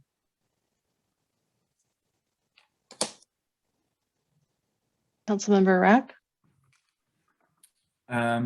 Thank you, Madam Mayor, and thank you, Vice Mayor Dowell, for raising that again, and Jeff for that response. So I appreciate all the. I just want to say I am not going to support this tonight. I'm going to. I think that we are better off doing a more holistic look at this versus a one-off bonus. I'd like to really support our employees. I don't think this accomplishes what needs to happen, and so I will not be supporting this. My sense is it's going to pass, and I appreciate that. And I do want to reiterate I do think we have fantastic employees who stepped up and did a lot, but I just don't think this is the right approach to support them, address some of the long-term issues we're having, and just wanted to share that. Thank you. Great, thank you. Crystal, can you call the roll? I have one more. I still have a follow-up question, Madam Mayor. Jeff, why wouldn't we establish the subcommittee now and kind of get the ball rolling? We certainly could. I can just add a subcommittee creation to your next agenda if you'd like to do that. And then we'll begin scheduling meetings with whoever you appoint to the subcommittee just as soon as we have something to get rolling on, which I'm sure we can start having our first discussions as early as November. Could we do that as a motion now? Greg, can you weigh in on this? Yeah, no, I've just we've historically given the council the ability to delegate to set up subcommittees, to refer matters for study at a meeting without agendizing it. But I just want to caution the council that we've set up this protocol that we want to try to follow, where we have the initial discussion of set whether or not we want to set something on agenda, and then that gives the staff the opportunity to study it a little more, and then it also provides this compliance with what I'm calling a safe harbor that allows you to have a more substantive discussion of the idea, even though it's not really up for approval yet, just whether or not to consider it. It's not required legally. I mean, you're able to do that tonight, but I'm just cautioning the council that you might want to go in that direction and just bring it up at the next meeting for us to put it on that agenda setting item. Thank you, Greg. Councilmember Dugan? Yeah, thank you, Madam Mayor. I was just going to share that, yeah, I mean, we're coming out of this pandemic. We're still dealing with work at home issues. I think a lot of employees have experienced a jarring year. A lot of us, all of us have in many ways. So yeah, this is going to be a year I think all managers and all organizations are going to have to be especially mindful of all retention issues across the board. So I know, Jeff, you're well aware of that fact, and the rest of the management inside of our staff, I'm sure, is as well. So I wholeheartedly support a subcommittee if that's at all helpful to this process. Yeah, I would agree. I think the timing of it just, I know we've talked also about the fact that staff have a lot going on.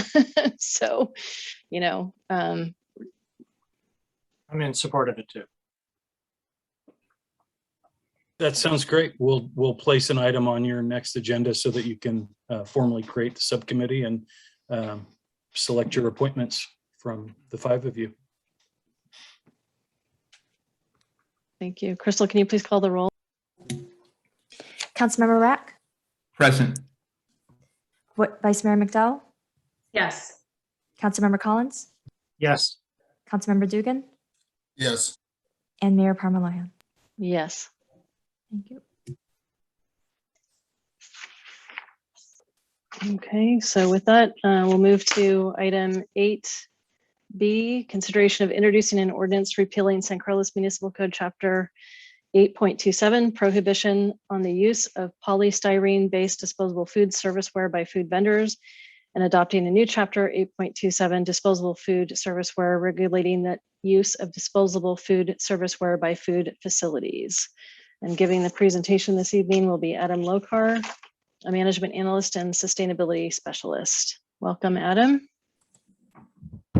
Great, thank you. Good evening, members of the City Council. I'm Adam Lokar, management analyst in the City Manager's Office. I'm here today to give you a presentation on the Disposable Food Serviceware Ordinance before you for possible introduction this evening. Next slide, please.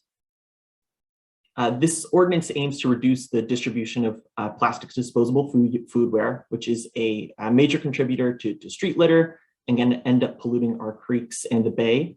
Plastics in the ocean can break down into microplastics that end up in our food and have negative health impacts. And certain plastics, particularly those numbered 3 through 7, are increasingly challenging to recycle.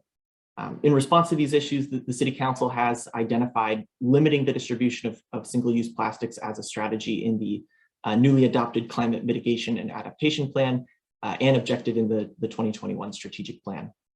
Also, in an effort to address this issue, the County of San Mateo Board of Supervisors adopted a model ordinance last year that aims to eliminate the unnecessary distribution and use of disposable food serviceware that's not reusable or compostable, improve the health and safety of the community, and help keep waterways and beaches clean. So the City Council had reviewed this model ordinance during a study session at the August 23rd council meeting and directed staff to conduct outreach to food facilities to gather feedback and return for possible ordinance introduction, which is what we're here to do this evening. Next slide, please. Just to review the provisions of this ordinance, it applies to food service providers, which is any entity that provides prepared food for consumption. So this is restaurants, grocery stores, cafes, festivals, farmers markets, but also private schools and healthcare facilities are included. Next slide. The ordinance then requires certain disposable foodware distributed by these food facilities be non-plastic and fiber-based compostable, meaning that they are derived from materials such as paper, sugar cane, wheat stalk, bamboo, or wood, and they must be certified by a third-party entity. So this requirement applies specifically to plates, bowls, cups, clamshells, trays, and other containers, and also these 4 small accessories, straws, stirrers, utensils, and toothpicks. For items not listed here, the most notable being lids, they're still allowed to be plastic as long as they are recyclable or compostable by the food facilities collection service. In addition, all other small foodware accessories such as cup sleeves, napkins, and condiment packets must only be available upon request by the customer, upon acceptance, or at a self-service area. So it should be noted that just last week, Governor Newsom signed AB 1276 into law that includes many of the same restrictions around the distribution of the foodware accessories. We're working with the county to make sure that we are consistent with this new state legislation. Next slide. Here are the exceptions to the ordinance. The first exception just clarifies that this ordinance only applies to prepared food and not pre-packaged food. That's anything that's sealed or has an expiration date. The second exception allows customers with medical needs to request a plastic straw. At the same time, healthcare facilities can distribute plastic straws without asking. Drive-through areas may distribute straws and cup sleeves without request, and foodware made up entirely of aluminum foil is exempt. And finally, the county will be considering hardship exceptions on a case-by-case basis. If there's a specific foodware item that does not have a readily available compostable alternative, that item can be temporarily exempt, and the county is keeping a list of these on their website. And the county will also consider financial hardships if the additional cost to purchase suitable foodware is deemed to cause a significant economic hardship, then a food facility can submit a request for an exemption. So following council's direction from the August 23rd council meeting, staff reached out to all 154 food providers, encouraging them to fill out a survey to gauge the feasibility of complying with the ordinance requirements. We received 27 responses with some of the most common concerns listed here. Most were concerned about the cost, availability, and durability of compostable foodware. We received a lot of just clarifying questions related to specific foodware items. Council had also requested us to ask about the feasibility of transitioning to reusable foodware. And we heard mostly about public health concerns and other sanitation concerns related to reusables. There's also a preference for an incentives approach to encourage a transition. And when asked, a majority of food providers indicated that their existing foodware inventory would last somewhere between 6 months to 1 year. In passing the model ordinance, the county has offered to support other jurisdictions that adopt the same model ordinance without changes.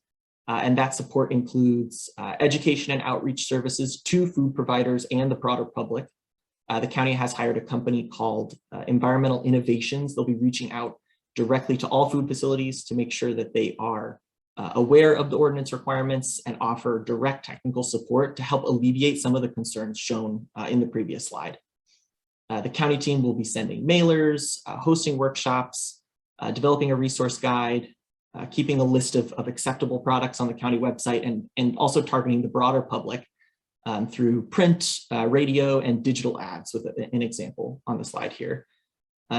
The county is also offering to provide enforcement services for jurisdictions that adopt the same ordinance, and to take advantage of the enforcement services, the city would have to enter into an MOU with the county. Next slide, please. There are 9 other jurisdictions in our county that have adopted the same model ordinance shown here, along with their ordinance effective date. As you can see, most cities have chosen to align their effective date with the county starting in March 2022. We are also recommending that council move forward with the March 25th, 2022 effective date to promote consistency across the jurisdictions in our county. Next slide, please. And pending ordinance introduction this evening, staff can return at the next council meeting for adoption and approval of the MOU with the county. We can also begin coordinating with the county to ensure its services are fully taken advantage of, while also conducting outreach through our own communication channels. Slide, and that concludes my presentation. I'm joined this evening by Unsu Lim, the Senior Sustainability Specialist with the County Office of Sustainability, and we're both available to answer any of your questions. Thank you, Adam. I see we have Councilmember Rack has a question. Great. Thank you, Madam Mayor. And Adam, thanks for the presentation and for all the work on this. The one question I had is, I know you mentioned that we have to stay aligned with the county in terms of getting sort of support from enforcement, education, and everything else. Does that include the start date? I know you've recommended the 25th of March. I noticed though in some of the feedback from that you did receive from the outreach from the food service providers is that access to certain compostable materials was, they believe, challenging. And I know we sort of have this issue of sort of the global supply chain right now with the pandemic and things. And so I'm just wondering if, we want to try to be a little more flexible on that to maybe push the date out, given some of those potential challenges around that. Yeah, so the great question. We do not have to be consistent with the county's enforcement date to receive their education, outreach, enforcement services. We can do a different date. I think from staff's perspective, kind of trying to maintain the consistency is the main rationale behind our recommendation. And to your point about the access to finding foodware, the availability, that's one of the key services that the county's team is going to be helping provide, is actually connecting food facilities with vendors of allowable products so that they can get that access easier. Great, thank you for that, appreciate it. Thank you. We'll go to Vice Mayor McDowell and then Councilmember Dugan. Thank you, Madam Mayor, and thank you, Adam, for the presentation. I really appreciated all the information in the staff packet and also going out to local business owners for their feedback. I think that was very helpful. My question for you is on the exemptions. And if you have a little more information on how they work, because I note in one of the areas of the staff report, it looks like it's actually the city manager who decides grounds for an exemption, and that the city determines a reasonably feasible disposable food service where that it does not exist. So it sounds like there's some that the city takes ownership of that in providing those exemptions. And I noticed that there were a few business owners who spoke up in the survey about needing special containers for the buntini cakes or for hot, ready foods that they didn't feel that the compostable containers currently serve. So do you have a little more information about that and how maybe we could streamline that process of exemptions for certain requests from our local business owners? Certainly, yeah. So it does reference the city in that section, but we're as part of adopting this model ordinance, it also authorizes the county to enforce those provisions of the ordinance, including determining what foodware items are exempt. So that would be the county manager or their designee, which is the county office of sustainability. So the county office of sustainability will be looking at applications for exemptions from food facilities. If there is a specific item like a tray for a buntini, I think that's probably a good candidate for as a possible exception. If there isn't a readily available compostable alternative, they'll also be considering the applications for financial hardship exemptions. I don't know, Unsu, if you had anything else you wanted to add to that, as you'll be kind of more involved in that process. Sure. There are two categories of exemptions. One is an automatic exemption because the county, based on our research that we have done already, we understand that there already exists some items that do not exist. And so we want to go ahead and do the research ahead of time. And so we call them like temporary exemptions. And we have them listed on our website, and typical items include, for instance, like rotisserie chicken that you would find at Safeway or Whole Foods. It's going to be really hard to find a fiber-based replacement for that until the market improves, technology improves. So we have identified a short list of those items that we are going to automatically exempt from the get-go until things change. And then there's another group of exemptions. It's really going to be based on the operations and the characteristics of the food facility.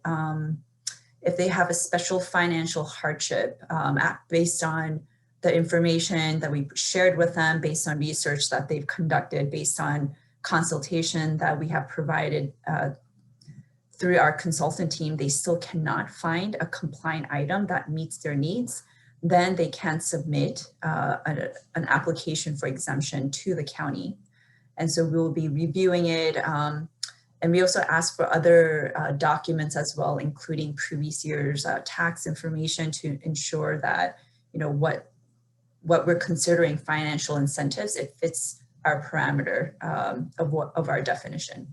So we do have a process that we are trying to finalize right now to determine the process for exemption and how to evaluate it.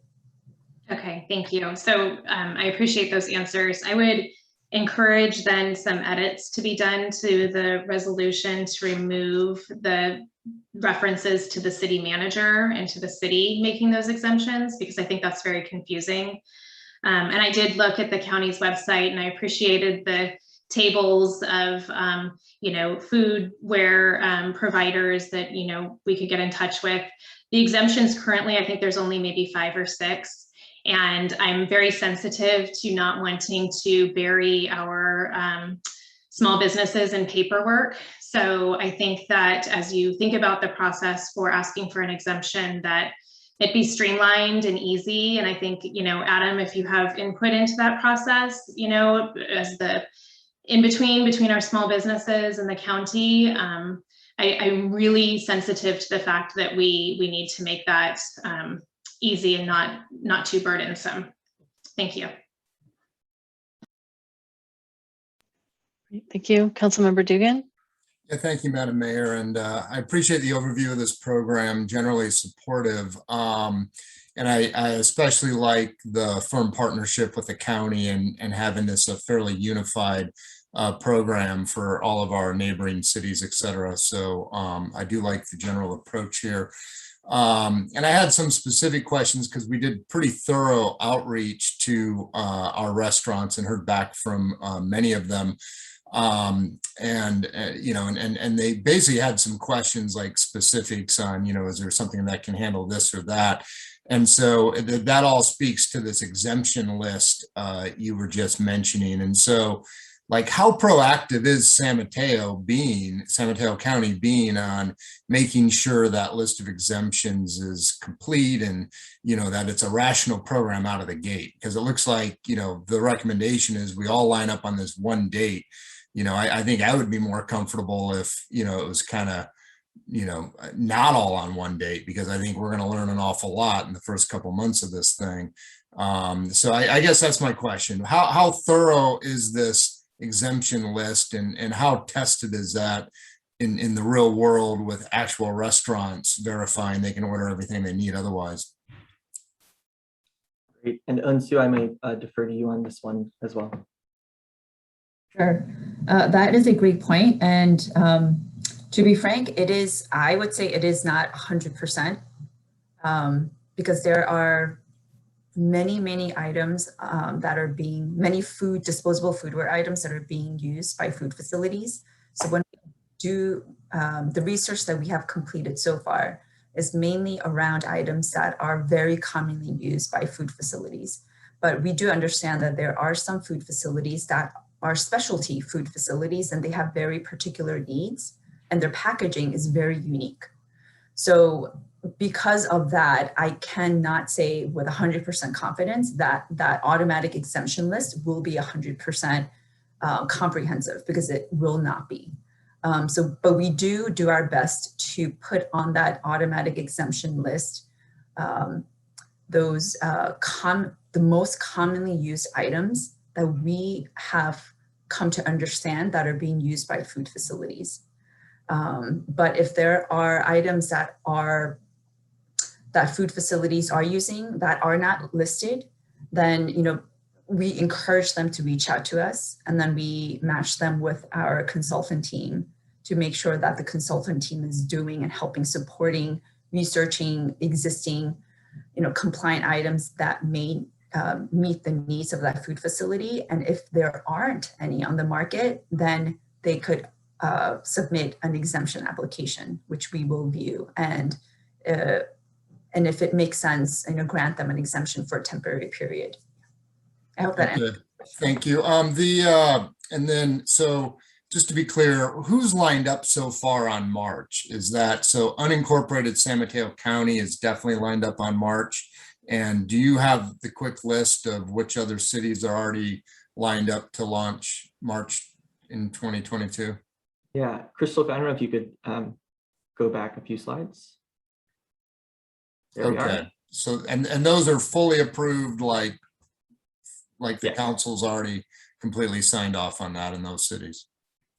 That's correct. And I do want to point out too that Half Moon Bay did begin enforcing in July of this year. So some of those temporary exemptions are built on that city's enforcement experience so far as well. Got it. Okay, thank you. So I just have a quick question. So if let's say, and I don't know what the will of the council is, but if there was an interest in moving towards the March 2022 compliance date, and recognizing that there are some businesses in our community that have these specialty packaging items, how does the timing work associated with trying to determine an alternative and working with your consultant? So is there enough lead time between now and then to accommodate this number of cities and businesses? Could you talk a little bit about how how that works, and if is there an extension granted if the consulting team, has too much volume of work? Yeah, I know that. Yeah, Unsu, I may defer to you on this one as well. Absolutely. That is a great question. So we do provide a lot of flexibility. So that enforcement start date is, we're not planning to go start writing tickets right away on that date. That is really a date that we're trying to push for because we need some kind of date to aim for in the future. And our purpose isn't to penalize our food facilities whatsoever. Our purpose is to really front load a lot of education and outreach to the food facilities and really help them transition to compliance. And if we find that on that enforcement date, whatever, if the council chooses to adopt, whether it's March or October of next year, if a food facility cannot meet that deadline, that is okay, because we are going to continue to work with them to help them come into compliance. But if we find out that on that date, we're not planning to give out tickets on that date. I hope that answers your question. And we're planning, so working with the consultant team, we've started front loading and planning outreach prior to the enforcement start date. So the process that we've started doing with our city partners is as soon as they adopt, we work with them to send out a mailer, which alerts the food facilities about what the city has done. The city adopted this ordinance. They're going to be working with the county. Here are the consultants. They're going to be reaching out to you. In the meantime, if you want to get ahead of the game, visit our website, reach out to the consultants. So that's the post-adoption mailer. And 2 to 3 months before the start of the enforcement start date, we send out another mailer that provides even more details on the available resources to the food facilities, including workshops that we're going to be presenting, as well as all the available resources that we have on our website, including a resource guide or a purchasing guide that details out all the different types of compliant items that the food facilities can take advantage of, as well as financial incentives if they want to go beyond and switch to reusables.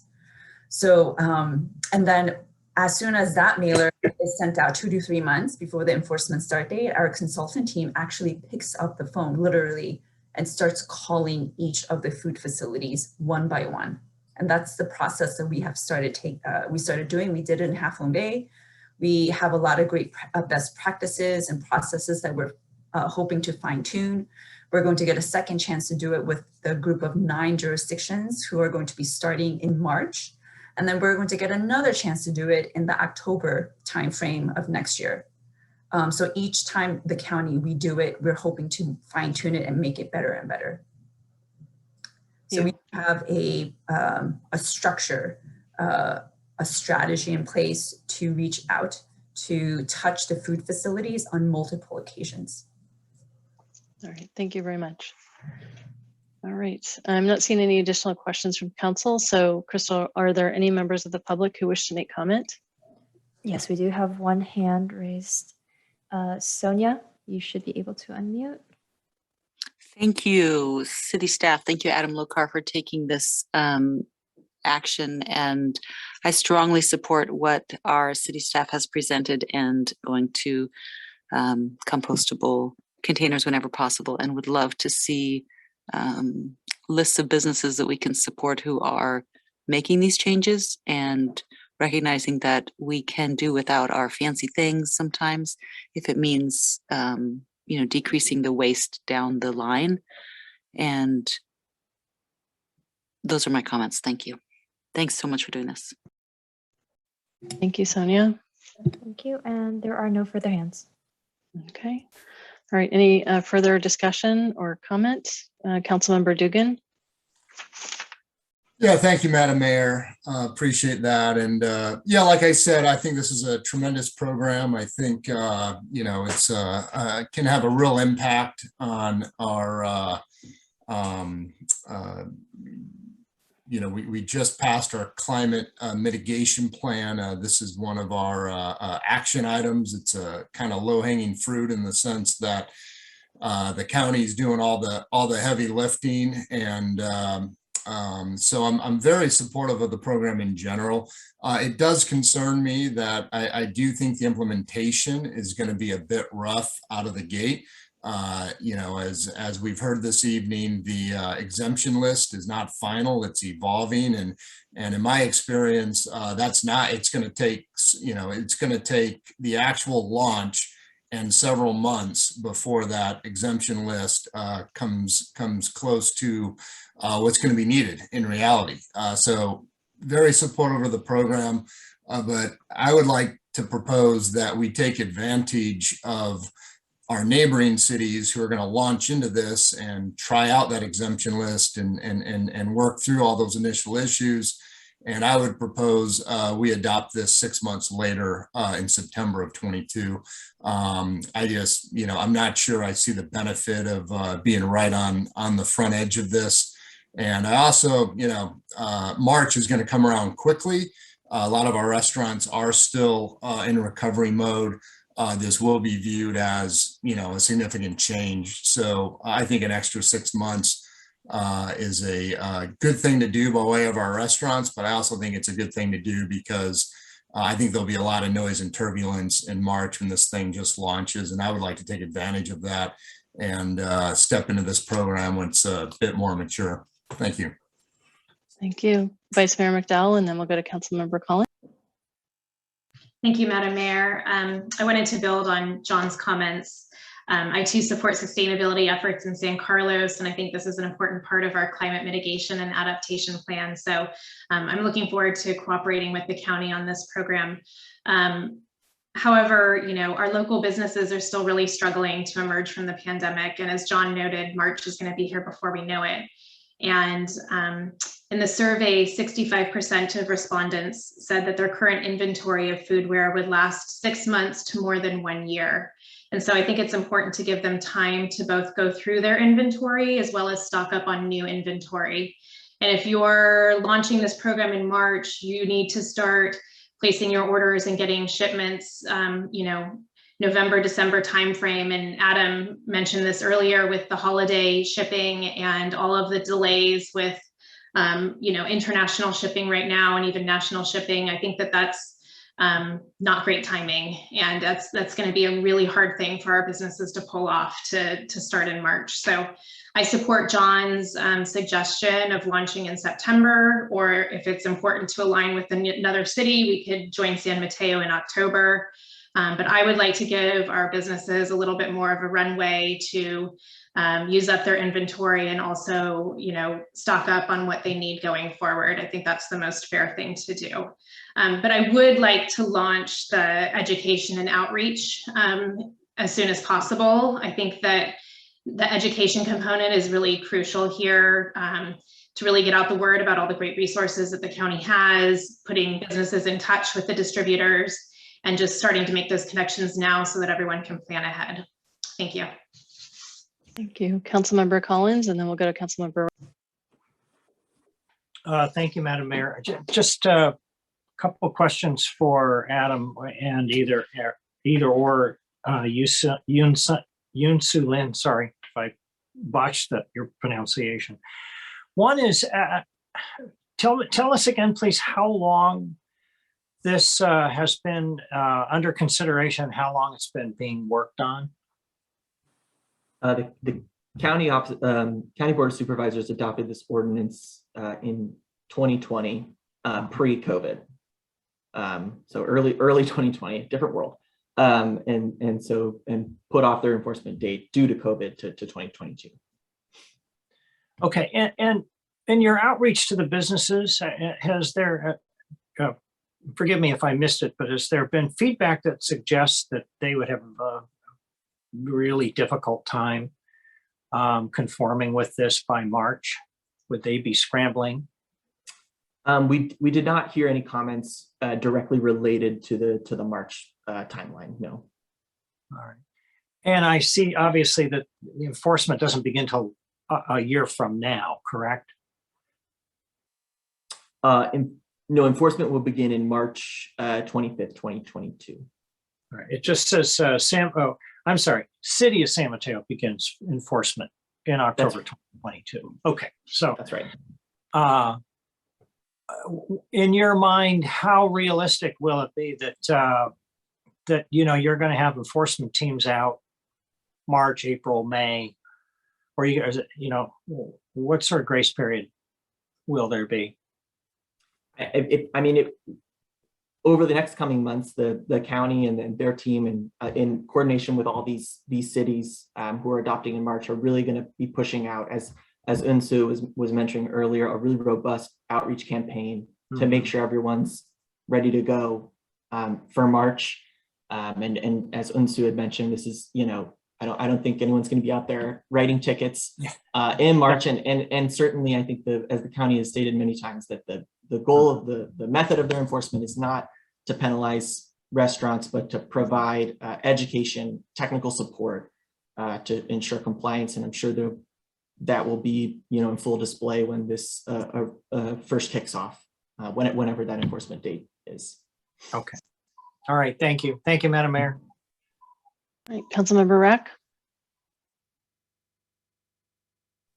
You're on mute again, sir.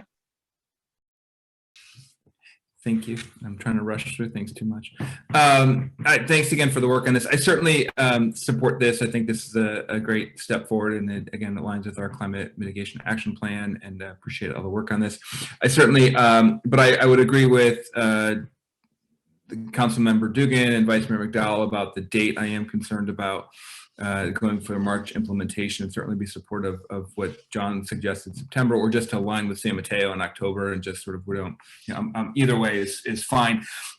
I guess the one, I just want to make sure that we're not sort of, giving runway for businesses to then buy another 6 to 8 months or a year of supplies that are plastic to run through. That, if we're going to push it out, we are going to start enforcing in October or September, whenever the case may be, because I think it's fair to give them more runway, but I also don't want to, but I do think we need to get this in place. So certainly happy to support some modifications on the date, and looking forward to supporting this. Right, thank you. So I'm in support of this ordinance, and I appreciate the council discussion and questions and staff research on this.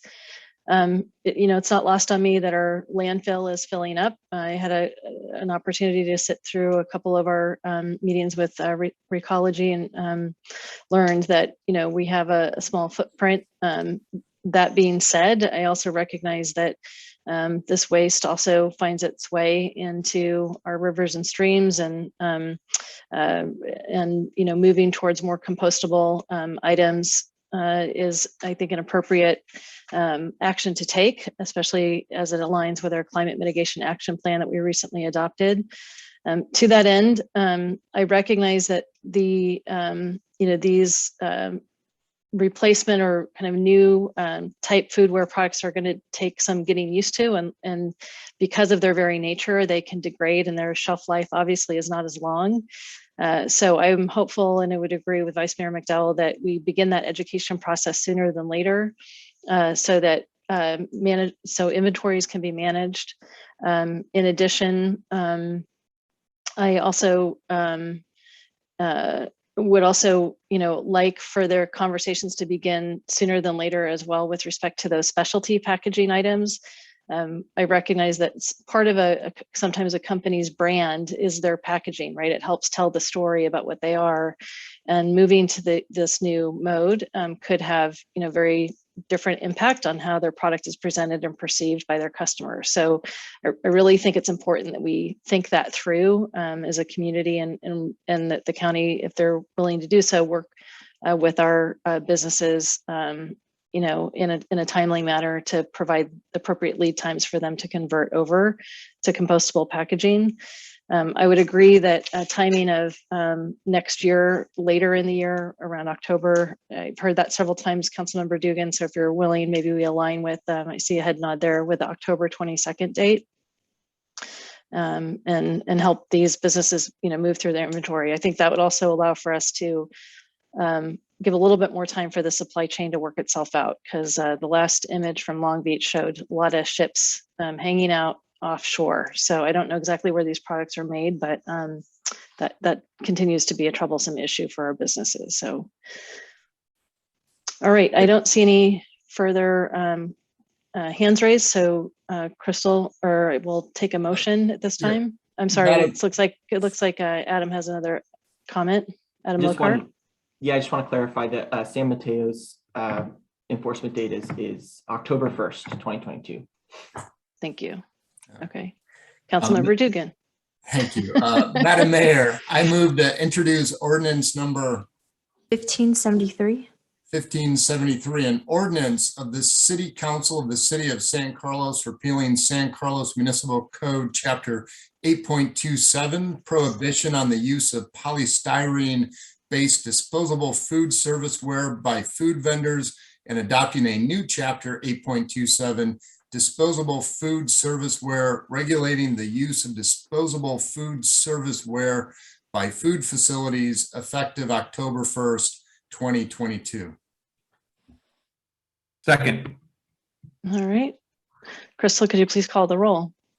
Oh, I'm sorry. Madam Mayor, sorry, I have a clarifying question. I had mentioned that I would like that amended to remove the references to the city manager being in charge of exemptions. Is that something we need to put in the motion as well? An amendment to the language? Madam Mayor, I have an answer. I think that might answer the question. These ordinances are designed to have a lot of flexibility. And so if you might note that the provisions regarding enforcement talk about the city manager or designee, and also the second, there's another paragraph that gives the county the ability to enforce. So I think the compromise here is to, at some point in the future, the city might want to take control over the process and have the city manager actually make the decisions. But I think in practice, since the county is going to be enforcing it, the city manager is basically going to delegate those decisions to the county official. And that's how it's going to work. So I think it's probably a good idea to keep the city manager in there just for our own municipal control, but it does have the ability to let the county actually run the program.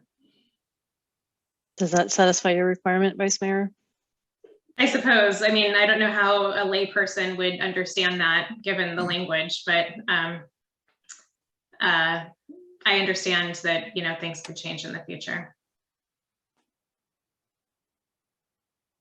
Okay. All right. Any further discussion? All right. Crystal, can you call the roll, please? Councilmember Collins? Yes. Councilmember Rack? Yes. Councilmember Dugan? Yes. Vice Mayor McDowell? Yes. And Mayor Palmer Lohan? Yes. Okay, so that brings us to item 8C. Madam Mayor, I think I emailed you. I need to step away for a little bit for a family obligation. If I get back in time, I will certainly rejoin the meeting. But okay. Thank you. All right, thank you, Councilmember Rack. All right, so item 8C, New Business Youth Center. Consideration of adopting a resolution authorizing the city manager in partnership with Peninsula Clean Energy to deploy a solar photovoltaic system at the San Carlos Youth Center.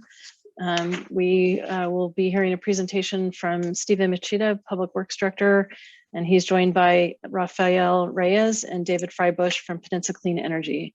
Welcome, Stephen. Good evening, Madam Mayor and City Council Member Stephen Machida, Public Works Director. So earlier this year, staff was contacted by Peninsula Clean Energy, or PCE, to determine if we had any interest in installing a solar system on one of our city buildings, namely the San Carlos Youth Center. So PCE is here tonight to kind of present the findings. We have Mr. Rafael Reyes, the Director of Energy Programs for Peninsula Clean Energy, as well as David Freibush, the Technical Consultant. So I'd like to turn the presentation over to Mr. Reyes. But Crystal, could you advance our slide deck? Yes, I'll be helping with that. Okay, and then so Rafael, I'm turning it over to you. Thank you, Mayor Palmer Lohan and members of the council. Thank you for your time this evening. Again, my name is Rafael Reyes, Director of Energy Programs for Peninsula Clean Energy. Next slide, please. Most of you, I believe, are familiar with Peninsula Clean Energy. We're the primary energy service provider for San Mateo County, with a mission of reducing greenhouse gases and providing sustainable and affordable energy solutions. Through the energy that we provide, businesses and residents in San Mateo County are saving over $18 million a year through the lower cost power that we provide. And we do a number of programs to advance climate action and sustainability, and this is one of them. Next slide.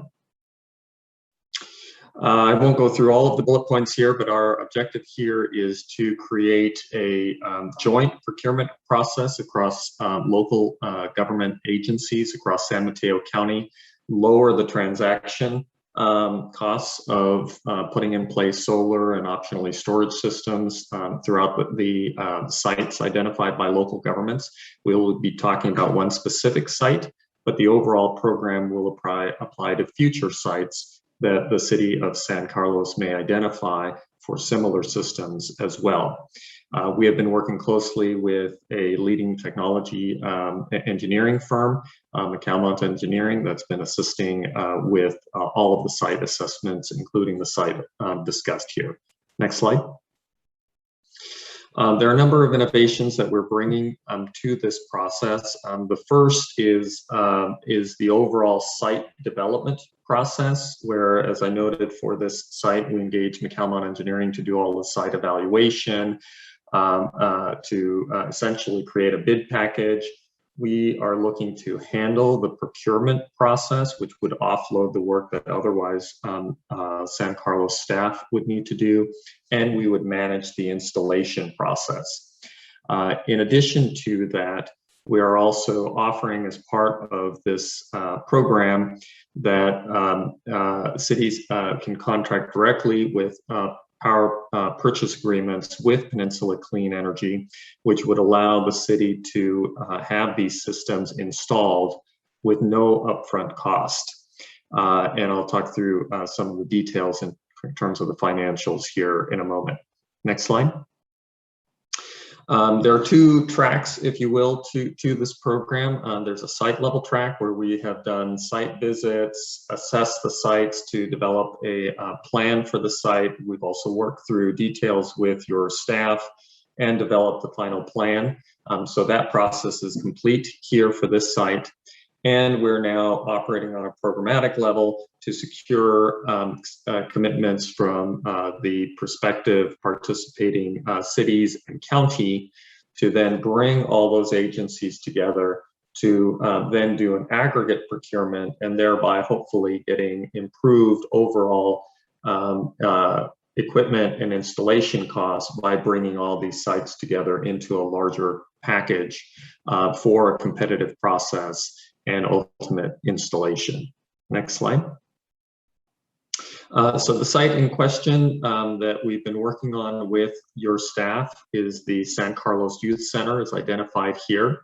What we're proposing is a solar system of just under 30 kilowatts, which would cover a little over a third of the usage on the site based on 2019 utilization of the site. We have explored battery system, but the site is not optimal for a battery system given the relatively high load and low solar potential on the site, on the roofs of the site. And so we're not recommending a battery system at this time. However, the system would be installed to be battery ready should the city decide at a later date that they would like to have a battery installed. Next slide. We've also done detailed analysis, economic analysis, so the potential of a system, looking at the rate scale, or rate schedule, excuse me, the prospective yield of the system, and what the economics might be. Again, we don't have final numbers, and we will have them after we get the bids in from the aggregate procurement. The direct savings of the project on a first-year basis are modest. However, there would be no, as I mentioned earlier, no upfront costs, And if one looks over the 20-year cycle of the solar panels, then they are more significant. Next slide. So here we modeled what the net present value is over the full term, although, you know, in many cases, solar panels may continue to provide power beyond a 20-year estimate. One of the benefits of the solar panels is also consistency or a hedge, if you will, against increasing utility bills. We are expecting utility rates to rise over time. At this point, PG&E is seeking utility bill increases or rate increases of an expected 5% per year, and it could be more depending on the wildfire determination of the costs of wildfire mitigation. We have included here in the model a 1% escalation in the power purchase agreement. We actually anticipate that won't be needed, in which case the numbers would in fact be better than what we've modeled here. But in the interest of being conservative, we did put that in here. Again, we don't currently have any power purchase arrangements with any escalator. But in this conservative model, the city would save over $100,000 from a net present value standpoint over the 20-year term of the project. Next slide. As I noted earlier, we're presenting at all the local agencies that have opted in to participate in this project. In fact, the Hillsborough City Council is right now speaking, also meeting on or considering this item. And the City of Brisbane has already approved, as of last week, participation in the aggregate procurement. So we do expect, based on staff interest and initial feedback, that most or hopefully all of the agencies will participate. Next slide. So with that, I'd like to turn it back over to San Carlos staff for any closing items on this agenda item. So Madam Mayor, really this concludes the presentation, and we'd be happy to answer any questions that you or the council may have. Thank you, Stephen. We'll go to Vice Mayor McDowell and then Councilmember Dugan. Thank you, Madam Mayor. Thanks for the presentation and for bringing this forward. I'm wondering, Stephen, if you can give a little insight into why the youth center was chosen as opposed to maybe the library or another city facility. I'm a little disappointed that we can't put a battery backup as part of this project. So just wondering if you can shed a little light on that, please. So when staff really kind of looked at the three buildings, we looked at the ACC as well as the library and the youth center. I think our original intent was to kind of use the both solar and battery system, you know, at the youth center as a possibility of having, because the library could be used as like a shelter. And so the hope was to actually kind of utilize both the solar and battery system, you know, as kind of a backup power supply instead of a standing, you know, diesel generator. But as a result of kind of the location and how the solar panels were going to be situated, and then the size of the battery that would be required, it really did not make sense to actually move forward with both the solar and battery backup. But as Raphael had indicated, you know, we kind of got we got one building that they would allow us to look at, and so we actually selected you know, the youth center. But one of the benefits that I see with actually putting on the youth center is, you know, the youth, you know, they're very interested in you know, the solar activity, and so actually having it there is also, we also have the ability to use it as perhaps a learning tool for them as well, as they kind of grow and mature into more adults and kind of see the actual solar panels on a facility that they actually utilize. And one note, if I may, when we began the assessment, we did not know, it wasn't obvious that this would not be a strong opportunity for a battery system. That really only came out subsequent to the analysis. As I noted, there may be future opportunities to add batteries as battery costs decline. It may be more favorable. And secondly, we are seeing this as a program that we would repeat, and there will be additional opportunities to add other projects in future rounds. Good to know. Thank you. Councilmember Dugan. Yeah, thank you, Madam Mayor. And yeah, I had the same question about why youth center. So just kind of a quick one. Obviously the no upfront cost is appealing to anybody, but I'm always concerned that, we're not entering into a forever lease of our rooftops. What is the long-term ownership? Like after 20 years, do we take ownership of the system as a city? Or at what point can we, go in a different direction, and 20 years, 30 years, like how does this play out over time?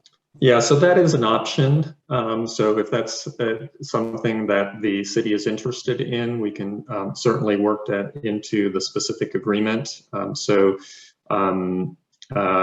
Yes, and we haven't gotten feedback from all of the agencies with regards to whether that will be of interest, but we can certainly explore that. Okay, thank you. All right, thank you. I see Councilmember Collins. Thank you, Madam Mayor, and thank you for the presentation, Raphael and Stephen. One question I have is how adaptable is this system as technology changes and improvements happen and efficiency and productivity develop?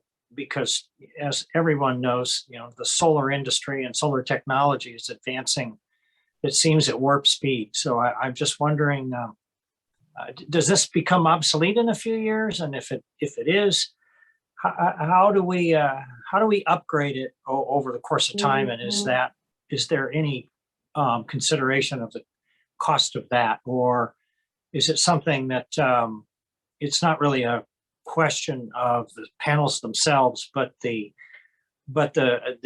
technology and the machinery that it feeds into? Sure. So there isn't an exact answer to that question, but it is an important question. So, today most solar systems are amortized over that 20-year life. And then if the system degradation is such that it becomes optimal to replace it, that would certainly be an opportunity. So that's number one. Number two is most of these are typically installed with microinverters, which are basically very small inverters that are, attached or near the arrays themselves. And so swapping those out with new inverters as part of an overall swap with the panels would not be unusual. There has been some tapering in the efficiency gains in solar panels in recent years, although there are some alternate, panel technologies that are on the periphery that have been discussed with, several percentage points higher. And so if those come online and, the economics look good, certainly there's nothing to prevent consideration of replacing the panels ahead of their normal useful life. And that's partly would be an economic analysis as that becomes available, and potentially something that we could explore, within the PPA. I'd have to discuss that with the team, and we'd have to discuss the implications with your staff. But we could take a look at such a thing. Thank you. I also am a little bit disappointed that we don't have a battery backup option. But again, I would assume that the technology there is also advancing yes. quite rapidly. And is it possible that maybe in a year or two, we'll discover that a backup system makes total sense and that we would do that? It's certainly possible. There are a couple major competing influences on battery prices today. Certainly the scaling of manufacture is causing a downward price pressure, but electric vehicles and large scale deployments are causing upward pressure. So it's a little difficult to prognosticate, but there are alternate, non-lithium ion technologies that are also in the wings. And as I noted, the intention here is to design it to be battery ready, so that when the right time comes, right technology and costs and so forth, it could be more readily deployed. Thank you. And then for Stephen, am I mistaken, or did we put solar panels on City Hall years ago?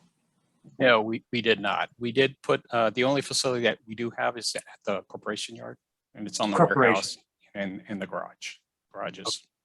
All right. And so if this works out, is that something that we may want to explore expanding to City Hall and to the library, for example?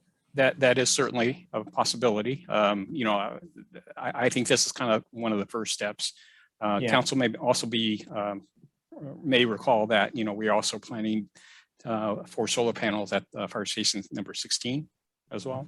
Right, so. Right. Okay. Well, thank you. This is all good. All right, thank you. All right, I'm not seeing any additional hands from council, so could we move to public comment? I don't see any hands from the public. Okay, all right. Any further discussion? Councilmember Dugan? Yeah, Madam Mayor, just one final quick question following on Councilmember Collins. So as you know, good program, it's being financed elsewhere, so it's easy for us to say yes. But when can we do this again through Peninsula Clean Energy? Is this, are you guys gearing up to kind of help us put solar panels everywhere? Well, that's very much the intention. This is really a pilot phase for the program. It's a little bit, frankly, unclear how quickly the execution will go, but we are hoping to move pretty quickly on the RFP. There are supply chain issues right now with regards to equipment and installation, so I'm hesitant to give you a prognostication on exact timing of that.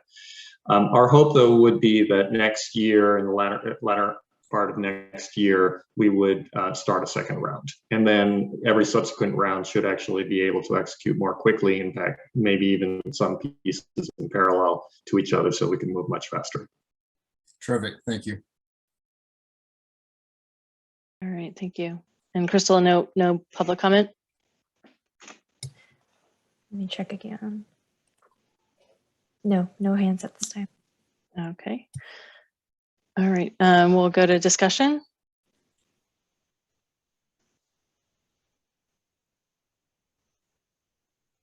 Councilmember Dugan. Thank you, Madam Mayor. Yeah, good program. I wish we could have had a battery backup. It sounds like it's being installed battery backup ready. So, maybe the technology will catch up sooner rather than later, but that actually makes kind of my fundamental point here. So I'm supportive. I'd like to approve this tonight if we're all in agreement, but I would like to stipulate that at no point as a city we ever cede ownership of our roof for more than 20 years. I think we should end up owning this equipment and certainly have control over our roof again after 20 years. So if there is much better technology, we're not asking for someone else's permission for the upgrade or dealing with anything. That, hey, 20 years has gone by, we've more than paid for the gear. We either own it or, we can upgrade it as we like thereafter. So I do feel strongly about that because believe it or not, 20 years goes by and then it might still be up there and it might be obsolete. Thank you. All right, anyone else? Vice Mayor McDowell. Thank you. I'll just chime in to John's comment. I would support his idea, but I'm really excited to move forward with this. And I take Stephen's point about putting it on the youth center and taking this opportunity to really get our youth involved. I think that's just a wonderful joining of two important sustainability and youth in our community, and joining those two together is just fantastic. So great idea. All right, thank you. All right, and then from my perspective, I just want to thank Raphael and Peninsula Clean Energy for bringing yet another innovative program to the community. I know this move to electric and clean energy is a key priority to help us reduce greenhouse gas emissions, and this is a very effective and interesting way to go about it that enlists the participation of many stakeholder groups. So I'm also very excited about it. I said it on the subcommittee, and also made the same comment about the backup battery, but glad to see that it will be backup ready or battery ready. And when the time comes, hopefully we can get that installed. So with that, I guess we could move to a motion.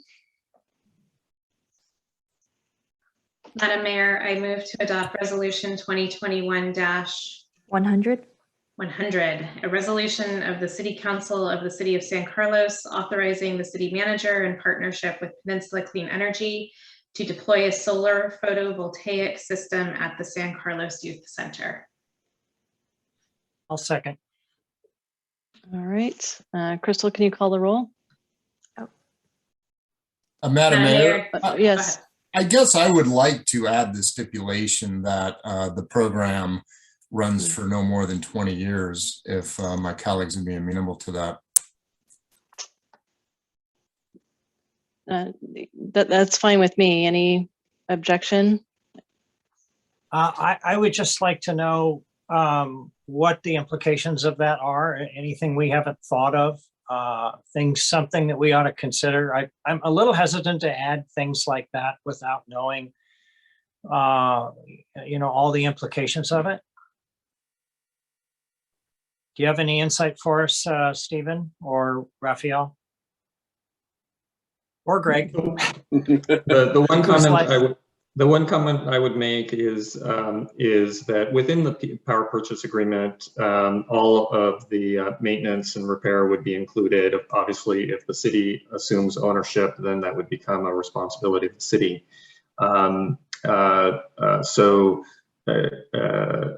But there's no question that sometimes ownership can be effective and valuable. So it would probably merit some discussion with staff. We would certainly welcome it if the city wishes to go in that direction. There might be some value in a little bit of discussion on that, just so that it's fully understood on the part of all parties. I guess I'm comfortable delegating that to staff. I mean, Jeff, is that effective? That I think we do have a consensus that we don't want our roofs given away forever. Is it important that we make that part of the resolution, or is that better left as just a simple delegation? I'm good either way. I think we have more flexibility if it's left out of the resolution. I think the direction of the council is clear on that issue. So we'll certainly look to put together an agreement that would honor that direction up to the point of it, maybe not working and causing the project to not happen. And if there are any, major obstacles that we feel like kind of go beyond the scope of what we've talked about tonight, we'd simply come back to you and have another conversation. Okay, I'm comfortable with it being a delegation then, sure. Right. All right. Thank you. So Crystal, can you call the roll? Okay. Vice Mayor McDowell? Yes. Councilmember Dugan? Yes. Councilmember Collins? Yes. Councilmember Brack is still absent, and Mayor Parmalohan? Yes. Thank you. Okay. At this point, I'd like to suggest we take a 10-minute break. Sounds good. All right. Thank you. We'll be back at 9:44.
Madam Mayor, we're ready when you are. All right, thank you. All right, so now we'll move to item 8D, new business. Consideration of adopting a resolution appropriating funding from the general fund unassigned fund balance for fiscal year 2021 to 2022 to implement an off-site parking plan to address local traffic issues impacting the community from the Eucalyptus Avenue holiday celebration. And presenting this evening is Stephen Machida, Public Works Director. Welcome, Stephen. Thank you, Madam Mayor and City Council members. So Crystal, can you forward the next slide? So at the September 13th meeting, the City Council actually took action, approved action to address the various impacts affecting the community, for the upcoming holiday season. As part of that action, it really kind of focused on a lot of the area around Eucalyptus Avenue, mainly, some additional traffic control, some additional police enforcement, et cetera. But at the meeting, council also directed staff to really evaluate, investigate parking alternatives to encourage visitors to park away from this neighborhood and still be able to walk to the holiday celebration. So as such, staff did kind of an inventory. And since there are really no city facilities nearby, what we really came down to is evaluate the parking lots at St. Charles Catholic Church, Britton Acres, and Arroyo Elementary Schools, as well as Central Middle School. So next slide, please. So based on the number of spaces available and the proximity of St. Charles Catholic Church and Britton Acres, the walkability of these lots to Eucalyptus Avenue is relatively short. Well, but we also wanted to look at the daily effort to set up the parking lot and close down the parking lot, as well as servicing the lots. Really, so staff really focused on these two lots, the St. Charles Catholic Church, as well as the playground area in Britton Acres. Between these two facilities, there are approximately about 200 plus parking spaces. Staff also evaluated the parking lot at Arroyo School, and we anticipate there are about 30 spaces available. And we would use this lot as really a kind of an overflow lot. We also evaluated Central Middle School, but the parking lot at Central Middle School, but we're really not recommending this as it lacks really internal traffic circulation and the number of parking spaces is very limited. So next slide, please. So here's a table of what we estimate the number of spaces available. So at St. Charles Catholic Church, there are 4 on-site parking sites, of which approximately 150 spaces. Britton Acres Elementary, the existing playground area, not necessarily the faculty parking lot, there are approximately 50 spaces. Oriole Elementary, the existing parking lot, 30 spaces, and as I mentioned, Central Middle School, existing parking lot, about 25 spaces. So within the 3 schools and the St. Charles Catholic Church, we have about 255 spaces available. Next slide, please. So this picture kind of depicts kind of where we see the parking would be available. So in the kind of the foreground, this is St. Charles Catholic Church. So as you can see, you get to the red pointers, there's like 3 lower parking areas. And between the 3 parking areas, we could probably get about between 80 to 100 spaces. And we'll essentially have to mark out those spaces as we get more into detail of the planning. And then at the very top, right off the Tamarack, there's probably another playground area that could be used for about 60 spaces. Going across the street at Britton Acres Elementary, there are approximately 50 spaces in the playground, as highlighted in the red area. With that, we would also include restrooms at both facilities, or at both the school as well as St. Charles Catholic Church. Next slide, please. So here, this photo really depicts the 2 schools, Central Middle School as well as Arroyo in the foreground. So basically, we were thinking of using Arroyo as kind of the overflow. It has, fairly decent circulation. You have the entry driveway and exit driveway, and about 30 marked spaces. Whereas on the Central Middle School at the very top, although you still have an entry and exit driveways, basically it's kind of one way in, one way out on the Central Middle School parking lot. And we didn't really feel that circulation pattern really provided the best benefit for the number of spaces available. Next slide, please. So we met with both the representative from the St. Charles Catholic Church as well as the school district, and pretty much the site conditions were pretty much the same, as you can see in the bulleted points. I highlighted 3 bullet points in yellow, and I just kind of wanted to talk to you a little bit more about that. But basically, both the church as well as the school district really felt very strongly about having these requirements. But for the first yellow bullet point, basically its second bullet point, is the Catholic Church had requested that their lot would not be available during Christmas Eve. That's when they would hold their service, and that would be for the entire day. So that would not be available should we use or wish to use their parking lots. And then the last 2 yellow bullet points: manually turn on and off the parking lot lights at the St. Charles Catholic Church. So one thing, as we were talking to Father Dave Giroso, he indicated there are parking lights in their parking areas. However, they're all done by manual switches, so they're not on timers. And all the switches are actually indoors. So essentially, we would have to have a key, to access the building and turn on and off the lights. In which case, what we really felt that's something that we really couldn't provide or allow, one of our consultants to do. That would really be required, or a city staff member would need to do that. And additionally, what they also requested is that staff be available to open, close, and lock up all the parking facilities. So for instance, if it had a gate, they want to make sure that the parking lots are closed so that there's no trespassing during the times that either the church or school or city is using these parking lots. So these are the 2 things that we would need to make sure that we comply with, and these are some of the rules that they're going to ask us to comply with. Next slide, please. So this photo actually kind of depicts what I envision if, in fact, council wishes to focus on utilizing the parking lot, basically at Britton Acres as well as St. Charles and Arroyo. This is kind of the route that we would depict getting visitors to these 2 parking lots. So I listed Britton Avenue, and I know Britton Avenue is the area that we were trying to kind of redirect some of the traffic away from.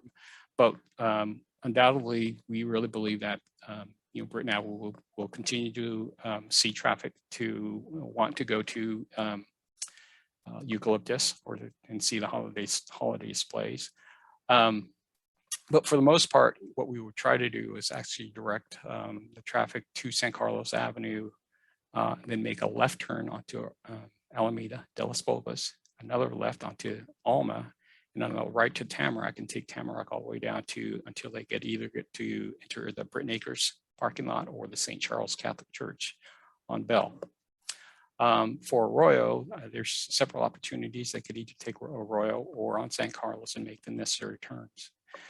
These really only depicts kind of the major thoroughfares that we can identify. As you can see, since these are all local streets, there are probably numerous ways that you could get to either the parking lots or, for that matter, even Eucalyptus holiday lights. Unlike like a sporting stadium or another facility where basically the parking attendants generally can control where people enter and exit, parking facilities. Here, it's a little bit different because it's a local street. We really can't control a lot of the streets because it's a public street and people are allowed to kind of traverse on public streets.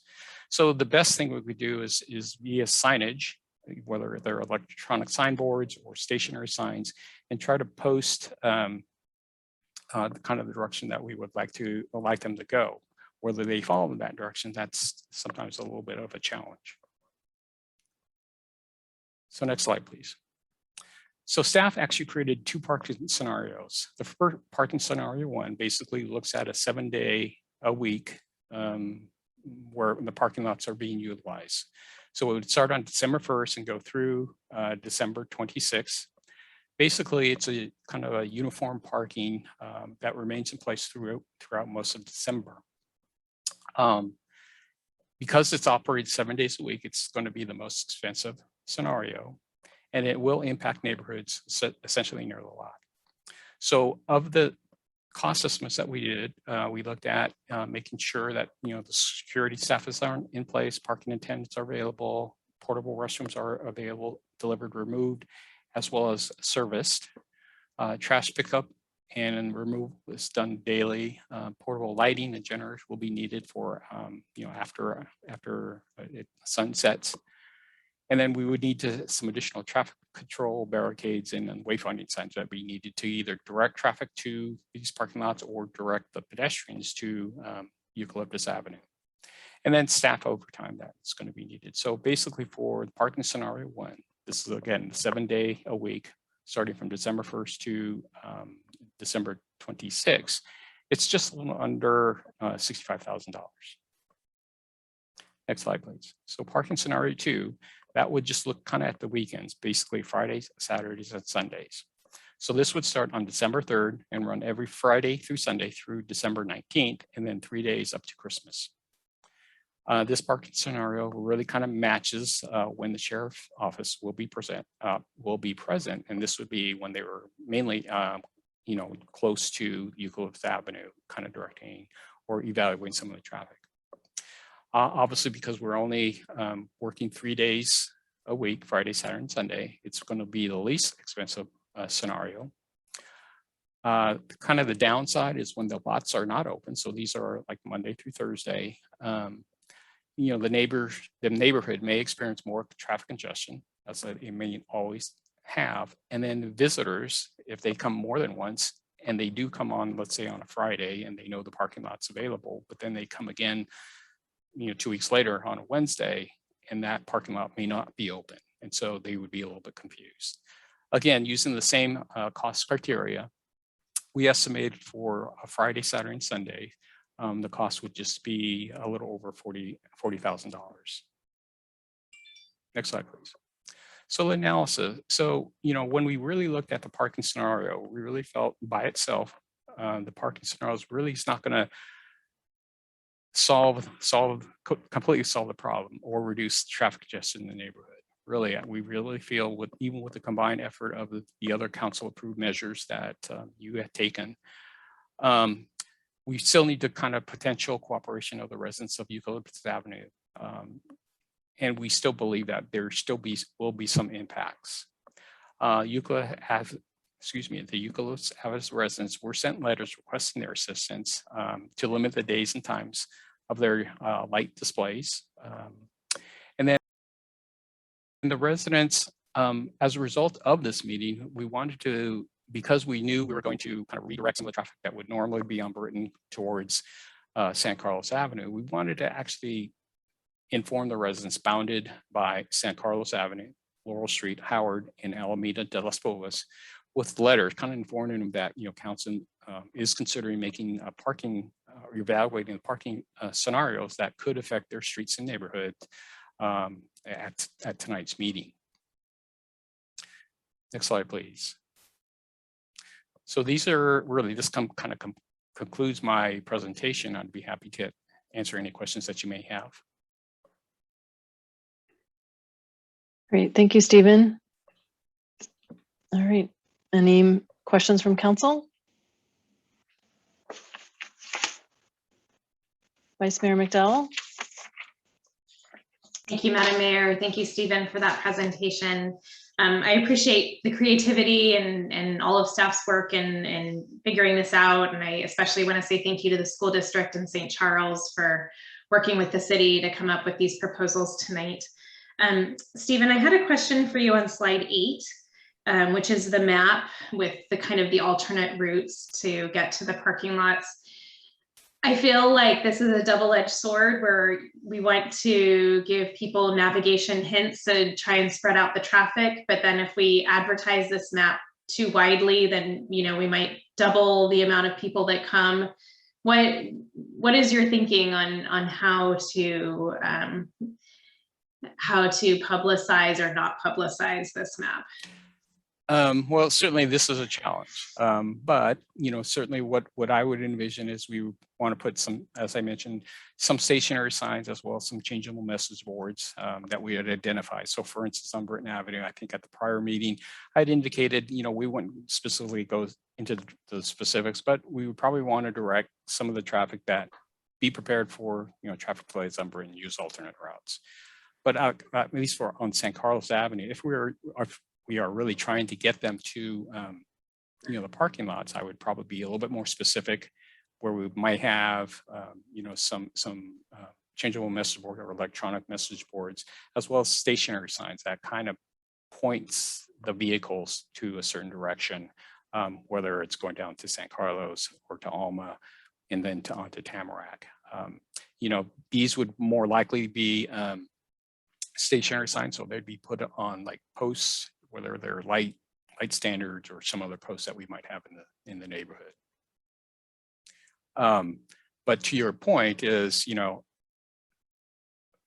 if the intent is really to have them go, or have the visitors go to the parking lot, we have to be able to kind of direct them somehow. Otherwise, I think they'll just, if they can't find the parking lots easily, they would just continue to kind of navigate or circle the neighborhoods and try to find empty space on the street. And that still may happen anyway, even if you have these parking lots available.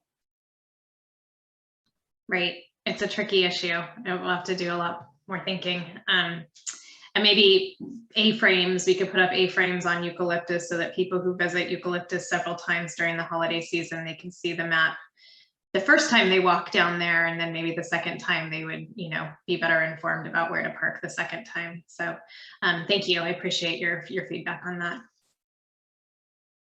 Councilmember Rack. Thank you, Madam Mayor. Stephen, thanks for the presentation again, for all the work in putting this together. And again, I would echo the Vice Mayor's comments that thanks to the school district and the St. Charles for being willing to cooperate in this opportunity.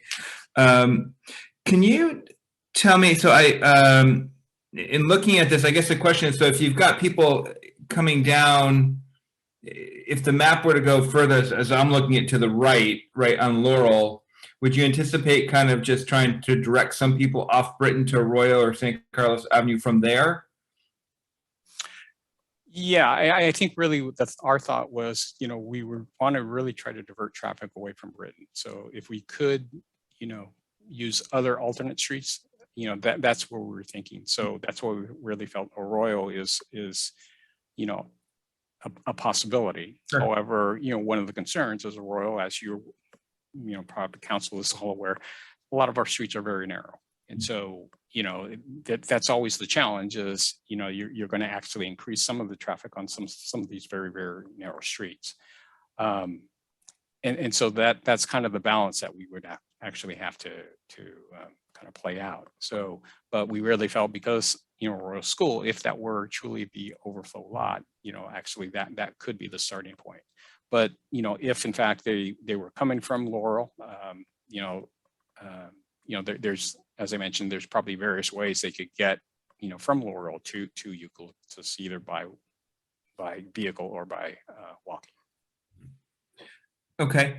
And then the second question I have is, you mentioned that you don't, I guess I struggle with this a little bit, because you mentioned that you don't think putting parking at all is going to have any impact.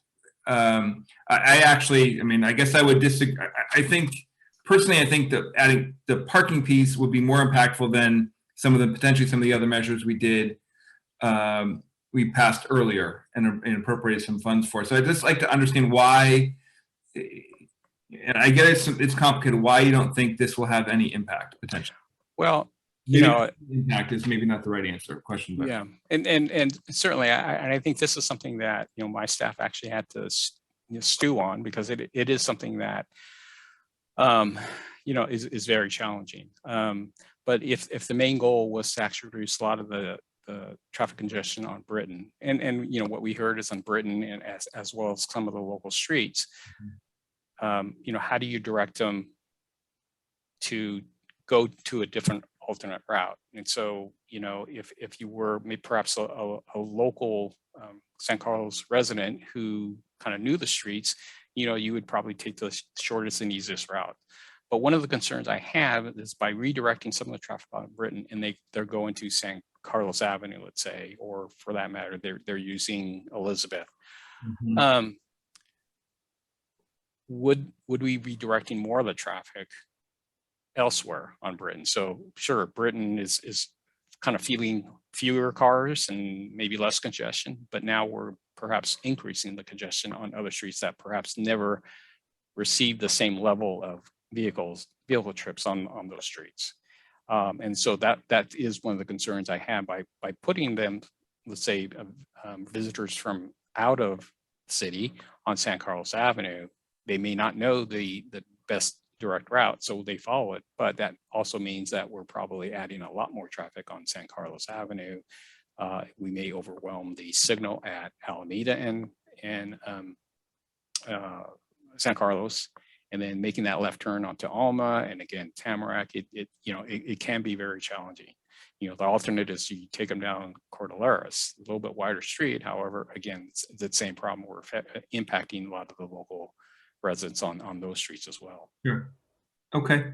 And then just my last question is there, with how you sort of imagine the cost structure and the potentially for sort of any kind of contracting, I know there's sort of two different options. Is there flexibility around the dates, I guess, given that, you know, maybe things don't really ramp up till the week of the second week in December, right? Maybe we don't need to institute certain things and start doing parking till December 6th or something, or 7th. Is there flexibility around that?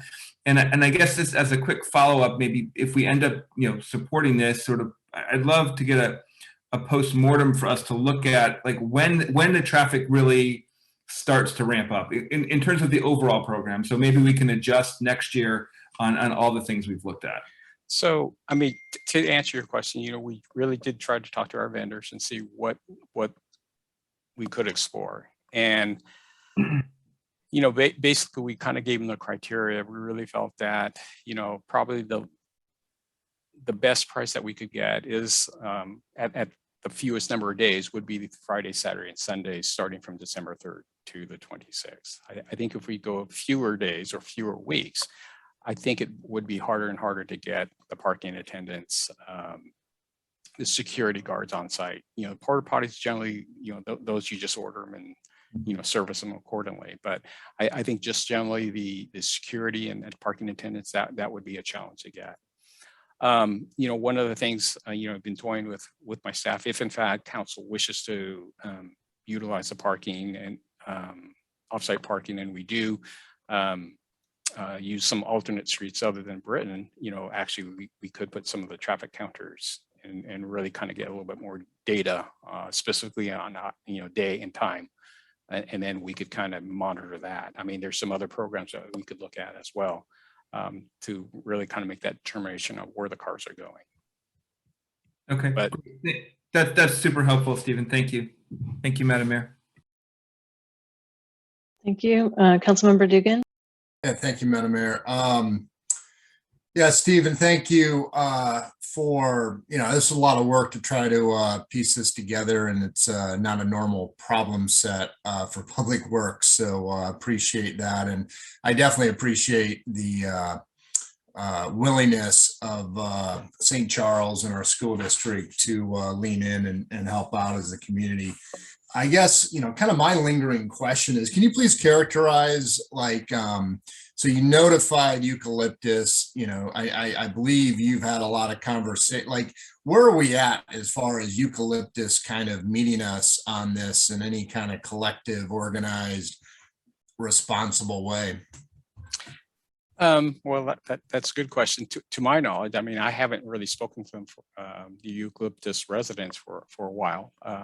You know, as I mentioned, the letter that was sent to the residents specifically, I don't believe they really responded back, where we did ask them for some of their kind of cooperation, where they do either reduce the days or the time or the length of their holiday displays. We really haven't heard back from them. You know, perhaps they're in the audience tonight. you know, and perhaps they would share that, but we hadn't heard. And so, you know, I think from my previous conversations that I had with them, they pretty much said that, you know, all they're doing is they're just decorating their houses. And so, you know, Yeah. So you know, I'm not 100% sure where Sonia lives, but there are no other people that might be from Eucalyptus on this call this evening at the moment, unless they're on Peninsula Television. But I guess, so do we have any ability to kind of have an ordinance around when the lights can be on, or what days of the week, or how late into the evening, or is this just a public, you know, a property right? You can have holiday lights on all night if you want to, and you can, you know, decorate the trees in your yard if you want to. I mean, I get that. Is that, do we have any, is there any ordinance or any way we can put bounds on this thing? I think I'll answer that. I looked at that, and there was a case in Texas where this city had to settle with a property owner over a light display, which gave me a little pause to think about time limitations. But generally, I mean, there may be a way to constitutionally provide for a time limitation on holiday displays, but I think it's definitely expressive conduct, and it would be very difficult to do that. Okay, thanks. I'm just, you know, it is hard for us to totally bend over backwards as a city without a partnership here. So, you know, I love this holiday display. I go by it every year, but it is kind of hard for us to navigate this in a bit of a vacuum. So here's my last question, and it's a serious question. It really is, and it comes from a conversation I had with Jeff earlier today. So maybe this is more for you, Jeff. You know, we approved $220,000 towards this in our last meeting, and we're talking about another $65,000. So my question is, what kind of a light display, holiday display, could we do on Laurel Street for $285,000? A pretty good one, although staff can correct me if I'm wrong. I thought it was 110,000. Well, it's 110,000 each year, so this year and next year. So presumably we could roll that into buying all the lights this year, and then what does it cost to put them up next year, right? So right, yeah, no, it would be a that would be a significant increase to what we spend on the night of holiday lights in terms of the lighting. We do the downtown and the Christmas tree, and you know, it's not cheap, but yeah, to your point, it would definitely be a significant increase, either in the amount of lights or in the area of lighting, however you wanted to distribute it up. And is it easier for us to deal with parking and traffic issues on Laurel Street versus Eucalyptus Street? Well, I mean, I would ask Stephen to weigh in on that, but my assumption would be that you have more parking infrastructure, obviously, in the downtown area, and its proximity to larger, you know, regional, arterial, and freeways and public transit provides options that, you know, simply couldn't be provided in sort of the core neighborhoods of our community. Right. And Jeff is exactly correct. I mean, we have the new Wheeler garage, and we have a lot of the surface lots, you know, the Wheeler, Clark's Plaza, Williams Plaza. So there's a lot of, you know, parking spaces available, you know, to residents or guests visiting San Carlos. Okay, thank you. That's all I have. Okay, thank you. Councilmember Collins, I saw your hand go up earlier and then it came down. I don't know if you had a question or not. No, it did not. I'll save my comments for the end. Okay. Okay. So I want to just kind of circle back to something Vice Mayor McDowell was talking about earlier. And that had to do with, I feel like this is a little bit of a chicken and the egg, right? So the resolution talks about implementing an offsite parking plan to address local traffic issues. Traffic and parking, I think it feels to me like are two different things. So I'm really having difficulty reconciling in my mind why adding parking and distributing that at different places across the city, and then diverting traffic, to, basically it'll be spread throughout the city. I can't help but think it's going to end up increasing demand for the, what I'm going to call an event, because it's kind of turned into an event, and creating more traffic in other parts of the community. So I walk, by Central Middle School in Arroyo all of the time, and that Arroyo Street is really narrow. Cars would be coming up through and crossing Laurel Street, and there's a lot of foot traffic that takes place there. Then and Laurel is closed now, right? So then you have San Carlos Avenue, where cars would be directed to go towards St. Charles. So now that street becomes congested. So it feels to me like we're, the issue seems to be about, the challenge that we have is that we've got a high demand for people to see the lights, and traffic congestion as a result. And now we're going to increase the footprint for which cars can go, and then we're going to display signs. And it feels to me like we're just pushing the toothpaste around the tube a little bit here. And I'm just really struggling to see how this solves any problem that the residents were concerned about, which was access to their homes, their ability to back out of their driveway if they needed emergency service. How would those, first responders get to them? So I'm just really struggling with this one. So Stephen, I don't know if you can shed any light or allay any of my concerns. I can, I think I can jump in on that one. We've had a lot of conversations about this at the staff level. And from the beginning, we know that the broader community concerns that we heard about at the community meetings that were held really dealt with traffic. And, from the beginning, other than deploying additional, traffic officers into the area to try to help facilitate traffic, that there really wouldn't be much we could do if we experienced the same levels of attendance that we saw last year, because it's really just a capacity issue, right? I mean, you just have intersections and blocks gridlocking, and once that happens, there's really nothing much you can do to alleviate it. It's just going to be a slow situation before it resolves itself. But in terms of the parking, one of the comments that we heard at your last council meeting from the public that would be addressed by parking as an example, and it's really how I think we see it at the staff level, was a comment that a resident made about not being able to have guests come to their home during the holidays, that have their family over or their friends for holiday events because there was no place to park. This might help with that type of situation because it's increasing the available capacity of parking in the area.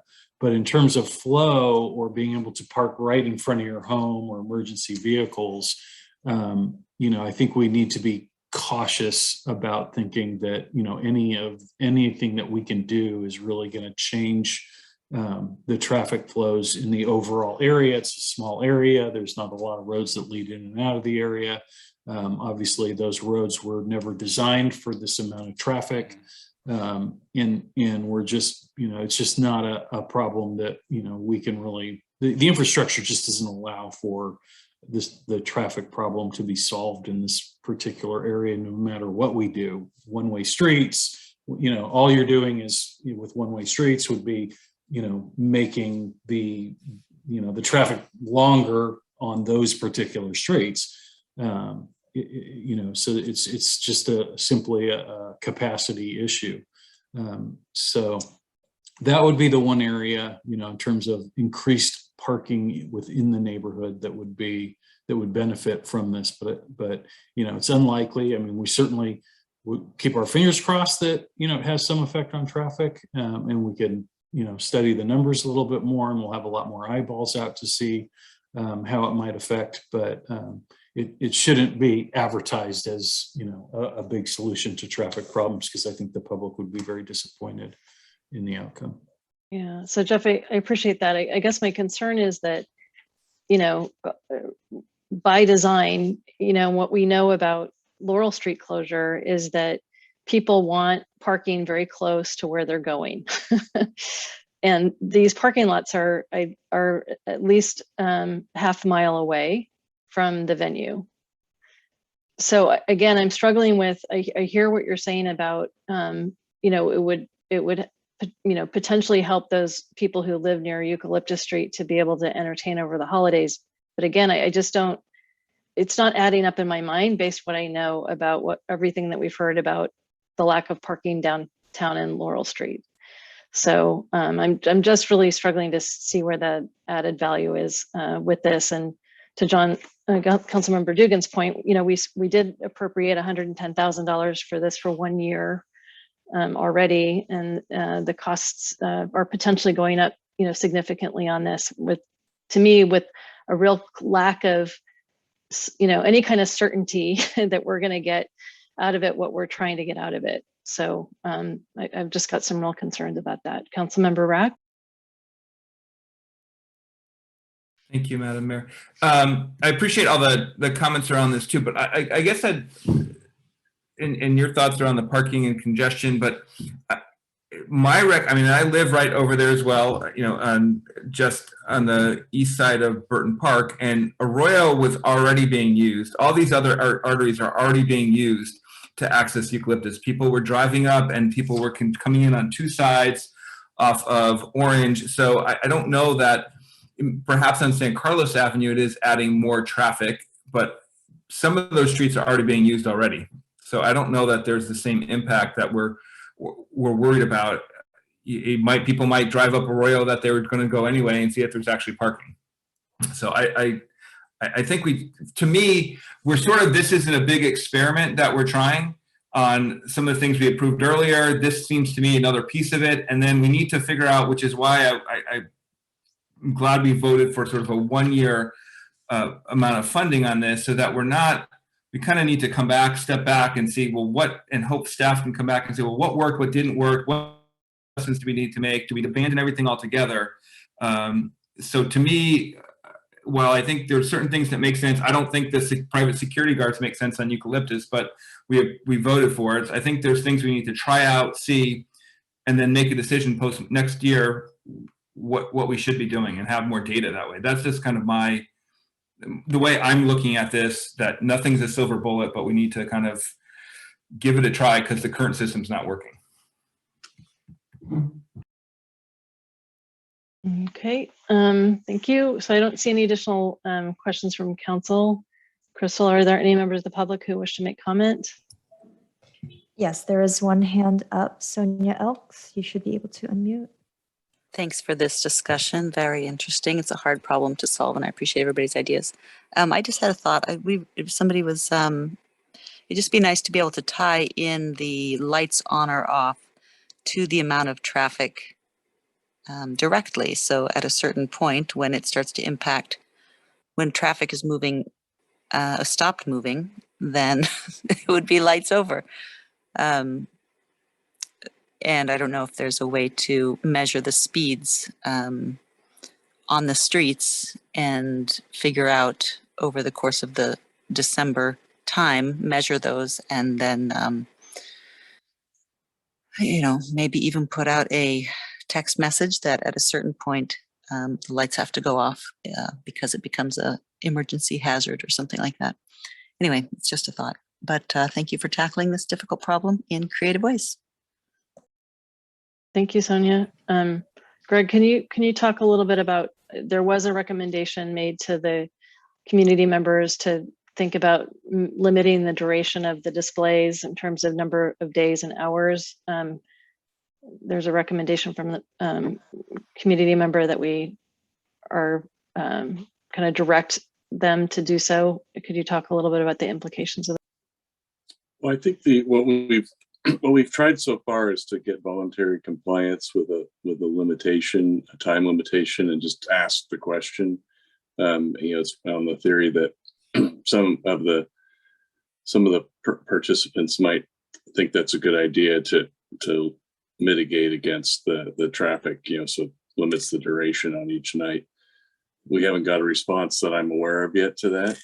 So it's sort of we'll have to see if some of the members of the community in that area will give that a try.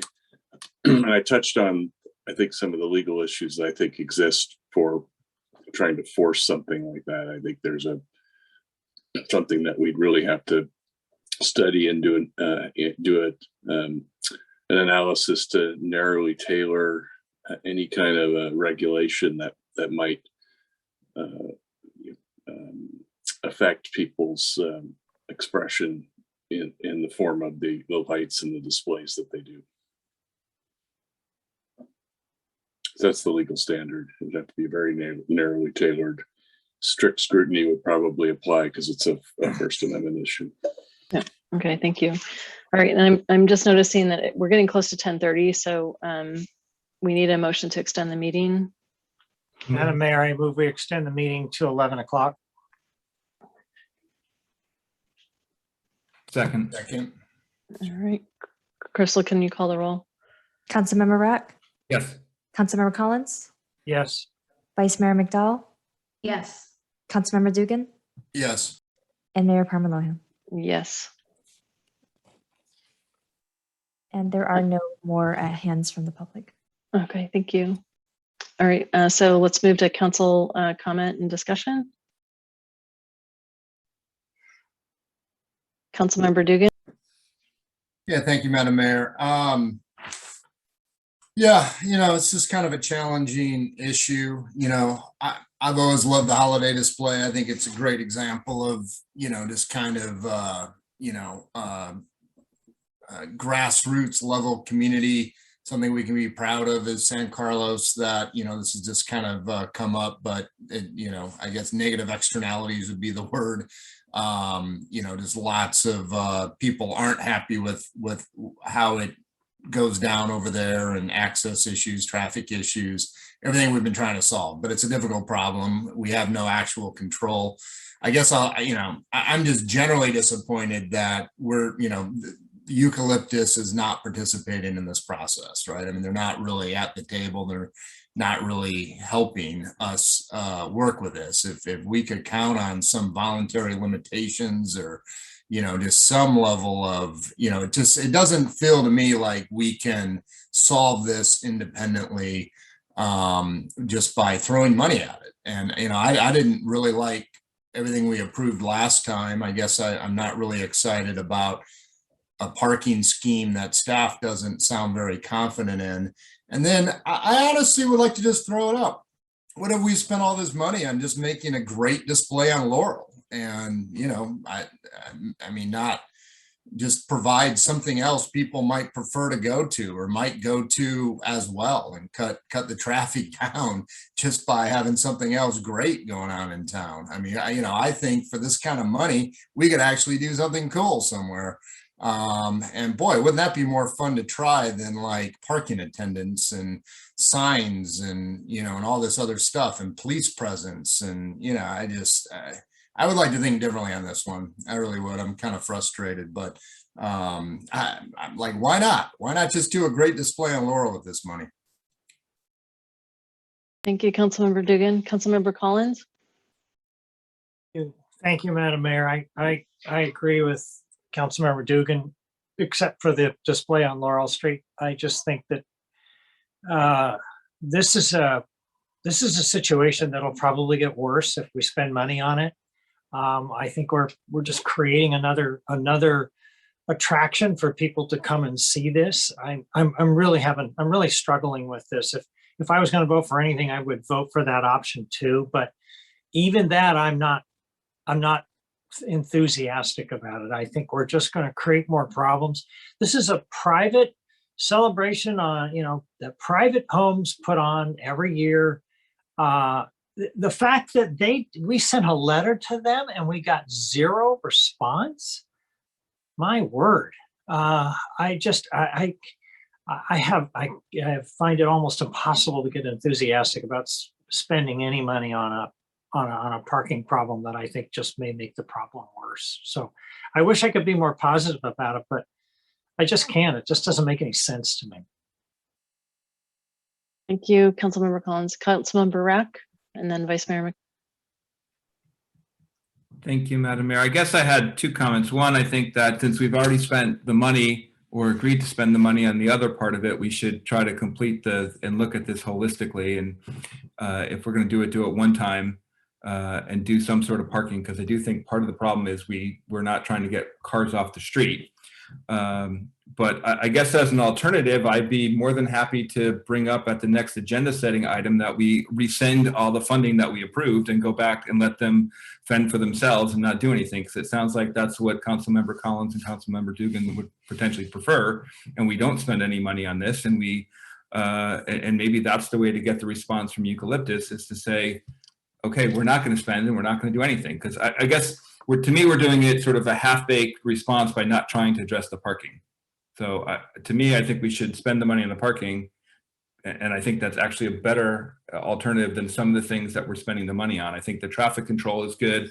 I don't know that some of the other things that we've already appropriated make a lot of sense to me. So that's, I'm going to certainly make a motion to approve the parking, and I guess we'll see where things are. Vice Mayor McDowell. Thank you, Madam Mayor. I feel like things are getting a little contentious.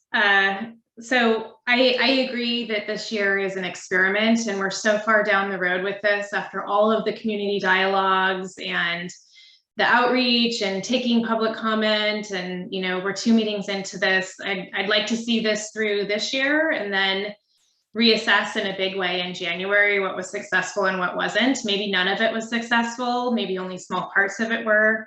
But I actually would support doing the 7 days a week so that we do have kind of that broader overview, so that we can take all the data and make an informed decision in January instead of doing something halfway here and halfway there. With that being said, for hiring parking lot attendants, I would like them to keep track of how many cars are parked each night. I think that that's something that they can do. I think that, if this is successful, I would like to consider charging for parking in the future to offset our costs. I think that, we've been looking at this for so long. We put a lot of staff time into it, not for the Eucalyptus residents per se, although they're a part of this, but for the broader community, because we have heard so much from the broader community about how this event, this holiday event, is impacting their lives. They can't have their families over. They've got people parking in front of their driveways. They can't get in and out of their houses. They're worried about emergency response. So, I do think that it's important that we try this year to address this for the broader community that is feeling these impacts very directly. And so that's why I would support trying out this parking solution, but being very sensitive to how we put those maps out, with an effort to not not to double the attendance, because we don't want that. I would rather keep it, consistent and see if, what we do alleviates the burden. I mentioned that I feel like this is a holiday event. I put lights on my house and hot dog vendors don't show up on my street. I think when hot dog vendors show up on your street, you have an event on your hands. And so I too feel disappointed and frustrated that the Eucalyptus residents have not come to the table.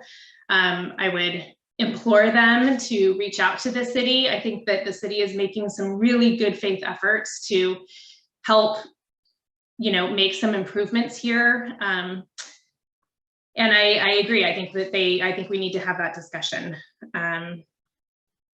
Okay, that's it for me. Thank you. Right, thank you. So, I guess, my perspective on this is that, I think that the city and staff and council are going to extraordinary lengths to try to address this issue. And from everything that I hear from, Greg, our city attorney, is that these neighbors on Eucalyptus Street have every right to do these displays. The magnitude of these displays are creating adverse impacts on their neighbors, and we're doing our best to step in. And I understand staff sent out 2,500 letters to everybody in the community. And it's interesting and curious to me that no one is on this call tonight to weigh in. We have one resident that provided a comment. The issues in my mind that we addressed with the last package had to do with public safety and health. In this particular case, again, I think the safety issue again is the traffic, but we don't have any control over how many people decide to come into San Carlos. So long as those lights are displayed every single night, every day of the week from Thanksgiving to Christmas. I also believe that this isn't a scientific experiment. We're not going to necessarily be able to isolate what worked and what didn't work. We don't have a true baseline of how many people came in last year to visit the lights. We know that there was extraordinary circumstances. Those circumstances may be different. So I don't know that we're going to know whether or not any of these measures are going to have a real positive impact on the community or not.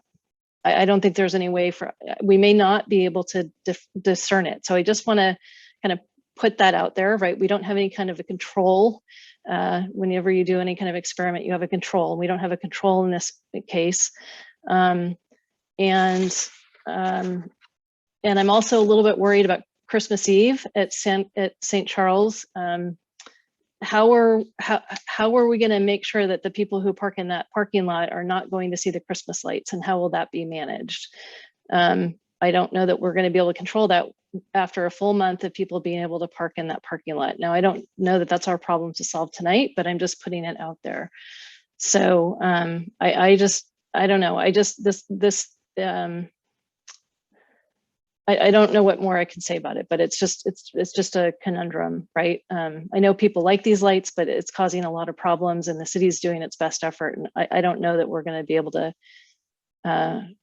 mitigate the impacts of them. So, Councilmember Collins, if you'd like to make a comment. Yeah, I just wanted to respond a little bit. Jeff informed me that he sent out 2,500 letters to the community. Nobody called, nobody showed up tonight, basically. These are well-publicized meetings, but we could have problems either way. If we put in one of these parking plans, it could prove to be such a problem, such a disaster that we decide, we're not going to do this next year. Then we don't do it next year, and everybody says, why didn't you continue the parking? So it's one of these, damned if you do, damned if you don't situations. If we're going to approve any kind of a parking situation, I would rather go with the minimalist approach and do the one where it's limited to, I guess it was a 16, 17 day period. I would probably be okay with that. But again, if we do it and it doesn't work and we stop doing it, then we have a real problem. For years, this thing's gone on for years and years and years, and we haven't really done anything. Now we stuck our toe into it. Now we're going to stick 2 toes into it. It's not something that I'm really comfortable with. So if there's a motion for the lesser parking plan, I think I'll vote for that. But otherwise, I can't support the more robust one. Thank you. Councilmember Dugan.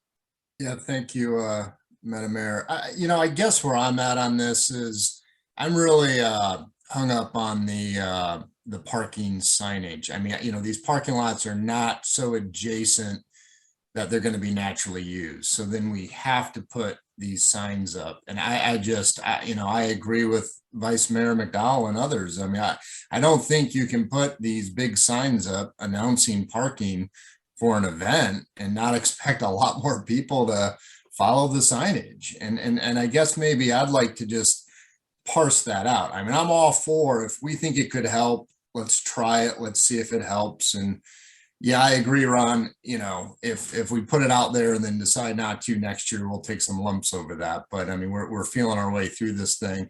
So for me, I'm just kind of on that narrow issue. Do we think the signage is going to make the problem worse or not. I actually tend to think it makes it worse. And that's kind of how I think I need to make this decision. You know, do we have a consensus at least on that? Do we think the signs make it worse or not? Councilmember Collins? And then I think think it we would. need to move to a motion. Yeah, I agree. I think the signs would make it worse. I think you make the parking available. Let's not advertise it. Let's see where that goes. I mean, the things are bad now. I just think we start advertising, it just gets so much worse. I won't say anymore. You're right. It's getting late. We need to make a decision. Okay, I'll make a motion if that's where I think things are. I move to adopt resolution 101. 100, resolution of the City Council of the City of San Carlos appropriating. Do I need to give the specific funding amount if we're going to go on the lower numbers? That'd be preferred, so it's clear direction. I would. Okay, it's not written that way. So what? Can someone tell me what that number is? Is it 40,000? Identify it. If we can just identify which one you want to. Can you just say parking scenario? Scenario 2. Okay. Yeah. Resolution City Council of City of San Carlos appropriating funding from the general fund unassigned fund balance for fiscal year 21-22 to implement offsite parking plan number 2 to address local traffic issues impacting the community from the Eucalyptus Avenue holiday celebration. Do we need any additional language about signage? Well, I guess what motion are you proposing, Adam, with or without signage? Well, I mean, I assume we need to have some kind of signs at the parking lot saying park here, right? I mean, but you're talking about directional signs. Is that right, Ron? You don't I'd ask John. Oh. I mean, that's true.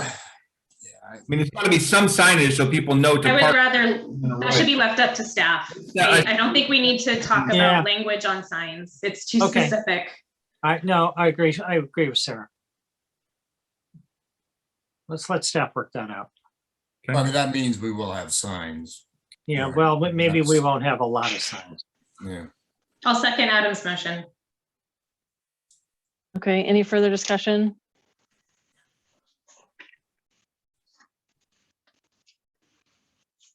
I'll just say that I will support this just simply because I think we'll either find out if it works or not. So let's try it out.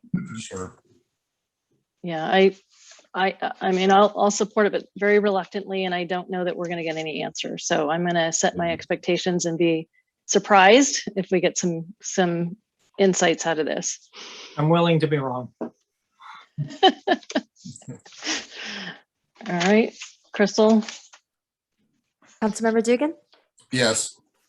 Vice Mayor McDowell, Yes. Councilmember Rack, Yes. Councilmember Collins, Yes. and Mayor Palmer Lohan. Yes. Okay, so that takes us to 9A, agenda setting. Items discussed in this agenda setting section will be considered by the council for placement on a future agenda. No action will be taken on these items at this meeting. The item here is consideration of agendizing an item to discuss appropriating $151,000 for rent forbearance to assist with evictions associated with COVID-19. So you, council may recall that early in the days of the pandemic, we created a rental relief program for people who were impacted by COVID.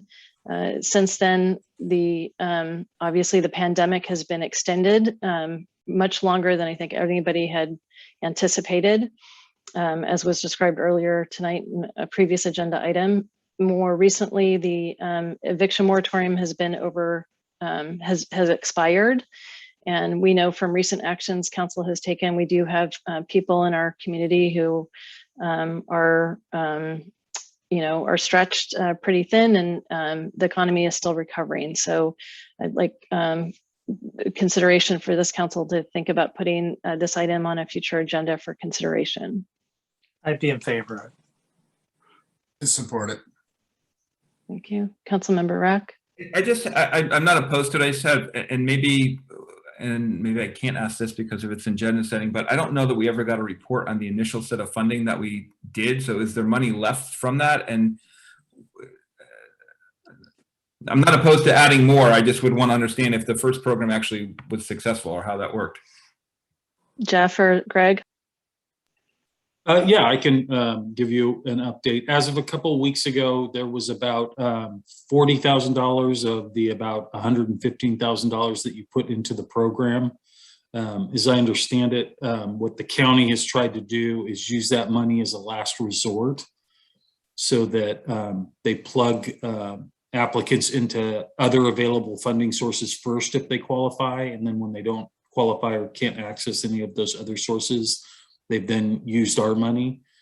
So I think if the council, and it sounds like you're going to be considering this, so when you consider this again, in addition to a dollar amount, you'll probably want to think about like resetting the shot clock. If people have already participated once in the program, you may want to do like a refresh so that, the same people might be able to participate again in the next year here. So we'll get you, when this comes back, any updated numbers from the county on additional usage, because there is some anticipation that we might see the money get used more as other programs are drying up. Great. I'm happy to support it as well. Thank you, Jeff. For that. Thank you. Thank you. I'm happy to support it as well, Madam Mayor. Thank you for bringing this forward. All right, thank you. Councilmember Dugan? Yeah, it sounds like we're green on this one. So I do have an agenda item that, I actually think must relate to this. I was at the Council of the Cities meeting, I think in June, and our Congresswoman Jackie Spear gave a presentation and even handed out a list of the federal appropriations down to every city in the county. And the number next to San Carlos at that time back in June was $5.3 million. And I guess I would just like to get on the agenda. What is this federal money? Is it coming? Do we know how much? And, and what do we know at this, when it's presented to us, I'd like to know, like, how can this money be spent? And, how are we going to go about determining that? That's, that's a significant impact on our budget. And I just think we need an update of where that's all at. Okay, so Councilmember Dugan, are you proposing a report to council on that? Yes, yeah, thank you, Madam Mayor. Yeah, just a report to council on the federal relief funds, how much and how we might be able to use them. Okay. I think that's coming anyway. So I will just let staff, get their act together, and when they have information for us, happy to hear it. Councilmember Iraq. Thank you, Madam Mayor. I guess, John, I appreciate bringing this up. I guess my concern is we keep kind of slipping on what is the agreed upon agenda setting process. This seems to be happening more often. And so I just want to get some clarification from Greg so that we're not getting ourselves in any issues on this. I'm not opposed to, getting as Ron stated, a report on this, but I would like us to kind of follow the process that we agreed to. Yeah, thank you, Councilmember Rack. This might be, the balancing that the council has to do about, when and how urgent something is, I think is part of this process. So this might be one of those ones that we could put it on agenda setting next time so we could have a more detailed discussion about what exactly the council wants. And then it could go onto a future agenda when staff's ready, as opposed to certain items where, hey, if we have a deadline at the end of the year, we might want to say, hey, we've got to act on that one quicker. And just because someone hadn't reached out to Jeff during the week and thought of it at a meeting, or we had a public comment on it, we can try and address those types of matters then. Because I have a feeling that once we have the money in hand, and I'm not sure we have it in hand, but I don't think we do. But we would, the staff would definitely bring it forward to you, as Councilmember Collins said. So in short, I think that this might be one of those ones that we could put it on agenda setting next time and then have a more robust discussion about what is really desired. And maybe we could do a little bit of homework in advance about that question that came up earlier tonight about, are there any mandates? Are there any things that we have to spend it on? Yeah. Thank you.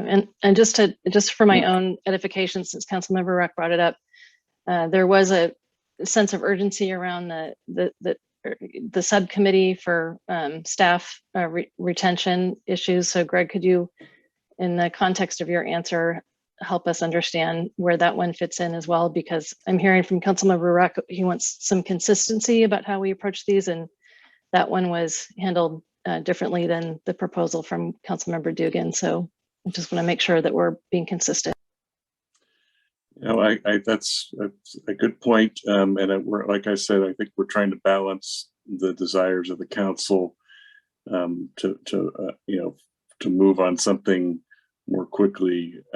And so it's your call really when you talk about that. I mean, because it's not really improper to agendize something at a meeting that came up or a council member thought of. It's just the safe harbor allows you to talk about the reasons that you might want to agendize something in more detail, because we've got it on the agenda as an item. Even though it may be limited, it's still there. Whereas it just comes off it comes up during a meeting, you really can't talk about in great detail the particulars of the item because it hasn't been put on the agenda at all. So it's really gives you more freedom to talk about the propriety of putting something on an agenda and dealing with the staff time and all the other issues that we've grappled with over time. But again, it's just not prohibited. It's just so I'm trying to let you move things forward if you want, but because it's not really prohibited. But I think the council has to weigh how important it is and how quickly you want to see something. Okay, thank you. All right, Councilmember Rurak, does that address your concern? It does, and no, I appreciate that. It sounds like if it's going on in the context of an agendized item, it's handled a little bit differently. And then, John, I think on your side, I'm not opposed to supporting it. So I think if we can put it on the agenda, if you're comfortable putting it on the agenda for the next meeting, I'd be happy to support it. I just want to try to get us back on track with the process, if you're okay with that. I'm okay with that. I don't see an urgent desire, and I agree, Ron. I'm sure, we were going to be told about this eventually. I guess I'm just a little surprised. It feels like 3 months has gone by. But I guess, though, Adam, I don't want to set a precedent in that way, not with regard to what I'm suggesting, but just in general. I think it's okay for us to, have a very narrow, limited discussion like we did tonight and decide, hey, maybe we do want a new subcommittee and not really go into detail. So I'm not sure we want to say we're never going to do that, because I think sometimes we will want to do that. That's all.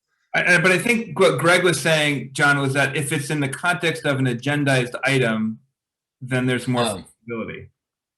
I see. Yep. Right. Yeah. Something random at the end of the meeting. Yeah, that's the point I was trying to make. Yeah.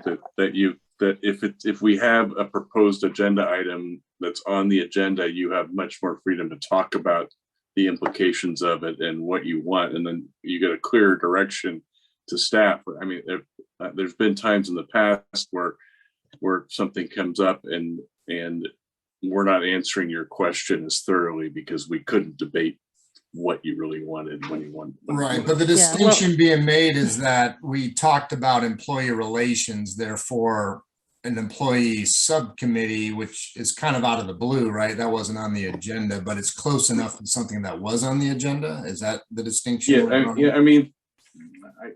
I think that's not inappropriate to set up a subcommittee, and because you're not really making a decision other than setting up a subcommittee, and that's the discussion's limited when you're talking about that naturally. But we've had over the years all kinds of agenda items come up, and I think that when the Novato case came out a few years ago, the court really gave a good analysis of this issue. In that case, the council talked for 20 minutes about whether or not to put something on the agenda, and the court said, that's really not appropriate to do it that way, and they created a safe harbor that I think works in most cases, but it's not a hard and fast rule that the court has set up. It's much safer for you to have something that you can have in other words, you can have a 15 or 20-minute conversation about something that you've kind of put on the agenda as something that you're considering whether to move forward on. Yeah. No, it makes sense. I'm fine with this. We'll talk about this next agenda setting. Thank you. All right. If there's anything else, I'm going to ask that we extend the meeting. So choice is yours. We're close for 6 Madam minutes. Mayor, I move we adjourn this meeting. How's that? I will second. Can I second that motion, Greg, or should we talk I'll about that second it. process too? got my second. Gavel it. You can just gavel it. All right. I haven't used this in a while, so I'm going to go for it tonight. All right. All right. Good night, Thank you. everyone. Good night. Good night.